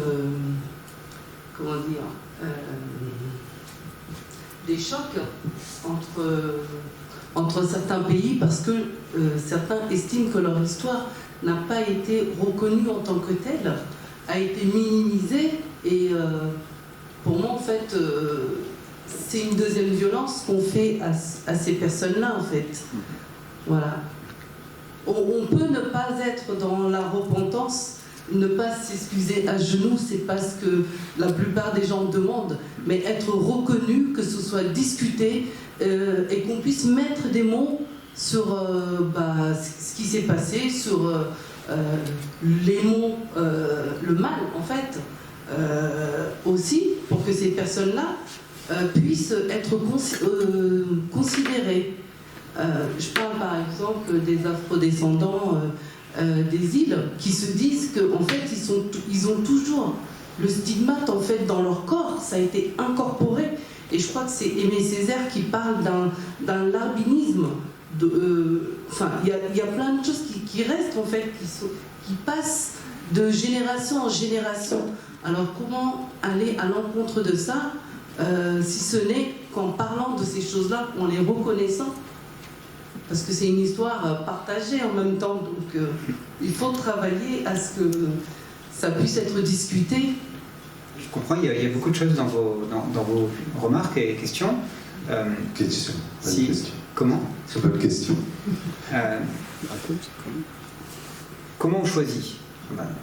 Ça dépend. Par exemple, dans les années 50, en France, vous me corrigerez si je me trompe, si on voulait avoir une carrière universitaire, il valait mieux pas travailler sur la Seconde Guerre mondiale, il valait mieux travailler sur le Moyen-Âge. Donc on a les meilleurs historiens du Moyen-Âge dans les années 50-60. Je caricature à peine. C'est un chercheur américain qui a travaillé avec Henri Rousseau qui ont écrit sur Vichy. Il a fallu un regard extérieur sur la France pour aider à décoincer un certain nombre de choses sur la façon dont on abordait notre propre histoire. Ce qui est encore une fois pas étonnant, parce que si on reprend l'exemple de la cellule familiale, des fois ça aide quand quelqu'un qu'on ne connaît pas nous dit quelque chose, ça nous remet en place et on redémarre. La deuxième chose, c'est que par exemple, moi mon sujet d'étude, j'ai choisi d'abord parce que, par exemple, j'ai un héritage, donc je vais peut-être spontanément aller vers cet héritage-là. Ensuite, c'est l'opportunité, c'est-à-dire qu'on m'a dit, si tu veux telle année, tu peux aller étudier quelques mois en Angleterre, tout en payant les droits d'inscription en France. Je lui ai dit oui. Et encore, je peux arriver à rester toute l'année en Angleterre, tellement c'était cher. Et puis, troisième chose, c'est la chance. C'est-à-dire que j'étais parti en me disant, je vais étudier ça. J'arrive là-bas, en fait, c'était pas du tout la bonne période pour la région dans laquelle j'étais. Donc, je vais dans les archives, et je trouve une autre source, et puis c'est parti. Et 20 ans après, je suis toujours sur le même sujet. Oui. Donc, je crois qu'il y a tout ça, mais surtout, en prenant plus de distance avec mon cas personnel, qui ne répond pas à votre question, en fait, c'est la détermination. C'est-à-dire, si quelqu'un veut travailler vraiment sur une question, aujourd'hui, on peut faire des études dans plein de pays différents. Et on peut avoir accès aux sources de différentes façons. Moi, je travaille sur l'Écosse. Pendant le Covid, je travaillais à distance. Je ne pouvais pas aller voir les sources. Donc, sur Internet, il y a énormément de sources qui ont été numérisées. Elles sont accessibles à tout le monde. Ce n'est pas accessible parce que j'étais inscrit à l'université de Rouen. Vous voyez ? Donc, si quelqu'un veut comprendre son histoire, je crois qu'aujourd'hui, il peut. Ça ne veut pas dire que c'est facile. Parce que déjà, quand il y a une histoire dépassionnée, comme moi, l'histoire de l'Écosse, par exemple, je ne risque pas d'être gêné dans mes recherches. C'est absolument dépassionné. Mais si c'est un sujet qui est plus sensible, on peut changer de pays et s'inscrire à une autre université et avoir accès aux mêmes archives, en fait. Et c'est d'ailleurs ce qui a été fait pour travailler sur Vichy, c'est d'aller travailler, puisque les archives françaises n'étaient pas accessibles, de travailler sur la correspondance du point de vue allemand, pour trouver les correspondances avec Vichy. Donc je pense que c'est possible. Comme on dit, qui veut y arriver trouve un moyen. Mais c'est ce qui se passe actuellement, parce que certaines associations n'étant pas entendues et n'ayant pas de réponse aux questionnements, vont à la source et ensuite ils sont taxés de wokisme ou d'autres noms, d'absolument vouloir réécrire l'histoire. Quand on entend des paroles, comme vous dites, M. Sarkozy, qui dit que l'Afrique n'est pas encore entrée dans l'histoire, et je ne prends pas l'exemple de l'Afrique parce que, voilà, la Shoah me touche autant. Hein. Donc, j'ai vu le film de Simone Veil récemment, là, au mois de décembre. C'est juste pour dire qu'en fait, je fais partie d'une association, justement, sur l'esclavage, et qui recherche certaines choses, et en cherchant, vous le dites bien, on trouve des choses. J'ai découvert par exemple qu'il y avait un deuxième code noir. Ça, on ne nous l'enseigne pas, parce que l'original s'est envolé, on ne sait pas voilà, comment ça s'est passé. On découvre plein de choses par hasard, mais parce qu'on fait des recherches. Mais officiellement, qu'est-ce que nous donne comme outil l'école, nos dirigeants, pour qu'on ne se fabrique pas, pour qu'on n'aille pas chercher ces choses-là et les tenir pour choses vraies et les ériger de cette façon-là. J'ai fait partie justement d'un mouvement qui a voulu également déboulonner certaines statues Parce que comment on prend aussi en compte la sensibilité des autres? On va vous ériger une statue d'un homme qui a été faire des massacres en Afrique ou durant la colonisation. Et puis, il est là. Chaque année, on fait des commémorations, on fait ceci, on fait cela. En fait, c'est érigé à la gloire. Mais est-ce qu'on mesure la violence que ça peut induire aux gens qui ont subi ça? On est Français tous autant les uns que les autres, et pourtant il y en a qui sont contents de côtoyer ces statuts-là, d'autres qui ne sont pas contents parce que au niveau de l'histoire, ils ne ressortent pas la même chose au niveau sentiment des deux côtés, quoi. Dans les années 60, c'était très difficile de juger certains criminels de guerre. Et au début des années 70, le président Georges Pompidou disait que la résistance, ça l'emmerdait. Donc on ne sort pas, on n'est pas ni exemplaire, ni on n'a pas des cas d'école qui disent que A plus B égale C et on y arrivera. Donc si par exemple Serge et Beate Klarsfeld sont arrivés à avoir certains résultats par leurs initiatives, ils l'ont pas fait en 10 ans. Ça a pris du temps. Et à un moment donné, il y a un déclic. Il y a quand même beaucoup plus de littérature dans toutes les disciplines aujourd'hui, de films sur la plupart des sujets, notamment sur l'esclavage, je pense, il me semble, je n'y connais pas grand-chose, qu'il y a 30 ans par exemple. Et ces questions-là, le code noir, moi je sais pas si j'en ai entendu parler quand moi j'étais au primaire, ou au collège ou au lycée. Donc il y a une chose, c'est une chose de dire que ça n'est pas dans les programmes ou bien qu'on n'en parle pas, mais en fait il y a énormément de choses dont on ne parle pas. Et encore une fois, même si c'est dans les programmes, mes collègues ou moi, on ne va pas forcément l'aborder, parce qu'on n'a pas forcément le temps ou la même vision des choses, ou il y en a peut-être un qui est plus géographe ou l'autre qui est... Moi, si je peux passer un peu plus de temps sur le 17e, j'avoue que je préfère. Vous voyez, des choses comme ça. Je suis d'accord, mais je trouve que c'est toujours les mêmes sujets qui sont mis sous le tapis. Et parce que votre collègue n'a pas le temps, vous non plus, vous n'avez pas le temps, mais au niveau de l'éducation nationale, il y a quand même un temps qui est imparti, donc chacun choisit les sujets qu'ils veulent traiter, et à un moment donné, je pense qu'il faut explorer certains sujets qui sont pas forcément plaisants, mais dont il y a besoin en fait. Enfin, on les aborde de plus en plus quand même, heureusement. Je l'espère parce qu'en fait il y a la demande qui est là.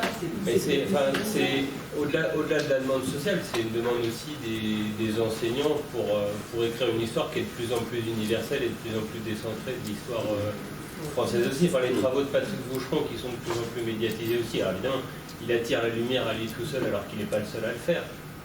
Mais les anciens programmes de terminale, par exemple, proposaient soit de travailler sur les... Alors évidemment, on pourrait toujours débattre sur le fait qu'on ait laissé à chacun des enseignants le choix. Mais pour une fois qu'on nous laissait le choix, nous, en tant que prof, on était contents d'avoir le choix. Mais moi, par exemple, je commençais l'année sur les mémoires, justement, et c'est un sujet qui est intéressant. On commence à travailler sur les mémoires de la guerre d'Algérie. Et ce qui était intéressant dans ce programme-là, c'est qu'il invitait à travailler sur les mémoires des deux côtés des rives de la Méditerranée et se rendre compte qu'en fait l'instrumentalisation, elle était universelle. Et moi qui suis spécialiste de Madagascar, quand je vois l'instrumentalisation que font les politiciens malgaches sur l'histoire de l'indépendance et de sa construction de Madagascar, je suis tout aussi horrifié que la façon dont on peut parfois mettre sous le tapis, entre guillemets, la politique des races conduite par Gallieni. En fait, je pense que cette scène-là, elle se rejoue partout. L'avantage que j'ai, moi, en tant qu'historien, moi je suis plus géographe qu'historien, mais l'avantage que j'ai en tant qu'enseignant en histoire-géographie, c'est que justement, j'ai la liberté de le faire, et je suis aussi peut-être dans un cadre qui me permet de le faire. Il y a des collègues pour lesquels aborder certains sujets dans certains endroits c'est plus compliqué, mais j'ai jamais eu de retour de parents qui me disent mais monsieur, parce qu'évidemment, comme me disait monsieur Grillet, je suis aussi un citoyen, et un citoyen un peu amoureux de Madagascar, et évidemment quand j'aborde ces questions, je fais pas repentance, mais je ferme pas les yeux, quoi. C'est comme quand j'étudie la Deuxième Guerre mondiale, la part de la collaboration, elle existe, de même qu'il y a une histoire de la résistance, et qu'il y a aussi une histoire de l'accommodation qui était quand même le commun de la majorité des Français à cette période-là. Et cette question de l'histoire, on la retrouve aussi dans la géographie. Alors, la société civile, elle est beaucoup moins regardante au moment de l'édition des programmes de géographie. À chaque fois qu'on change les programmes d'histoire, je ne sais pas si vous avez vu, mais il y a toute on a tous les politiciens qui disent oui, non, alors on ne parle plus des Lumières. Ah, mais il faut remettre les Lumières. Donc on remet plein de trucs dans le programme. En géographie, la question, elle résonne moins, mais pour les géographes, elle l'est quand même. C'est-à-dire que le discours qu'on a sur l'histoire et le discours qu'on a sur la géographie et sur l'espace, il a aussi un sens. Qui est dans la temporalité avec le poids de l'histoire aussi, mais on en parle moins, mais il y a tout un débat aussi, par exemple, aujourd'hui, pour qu'on arrête de parler de l'espace français métropolitain, parce que pour les populations insulaires qui ont connu, entre guillemets, la colonisation, la métropole, c'était la colonie, quoi, et c'est encore le centre de la colonie. Et donc, ils aimeraient, et il y a plein de géographes qui militent pour plus qu'on utilise cette expression. Alors, donc pour plein de gens, ça passe complètement inaperçu, mais c'est aussi une forme ici de débat sur la place de la mémoire et du discours. Alors, le discours sur l'histoire comme le discours sur l'espace géographique. Merci pour ces remarques. Est-ce qu'on a encore le temps pour une question Madame était inscrite avant vous. Vraiment très brièvement, parce qu'après il faut qu'on sorte du lycée, sinon on va déclencher des alarmes. Alors, d'abord, je voulais faire remarquer que Côte-Noire, il était dans le balisage de mon enfance. Mais ma question, ce serait plutôt, qu'est-ce que vous répondez à Valérie qui disait que l'histoire est le produit le plus dangereux de la chimie de l'intellect, etc., qu'il enivre les peuples, exaspère leurs vieilles plaies et n'a jamais empêché la poursuite des catastrophes. Il écrivait ça en 1932. Toujours désespérant. Voilà, merci. Je ne sais pas si tu veux répondre à cette question. Tu as une minute. Oui.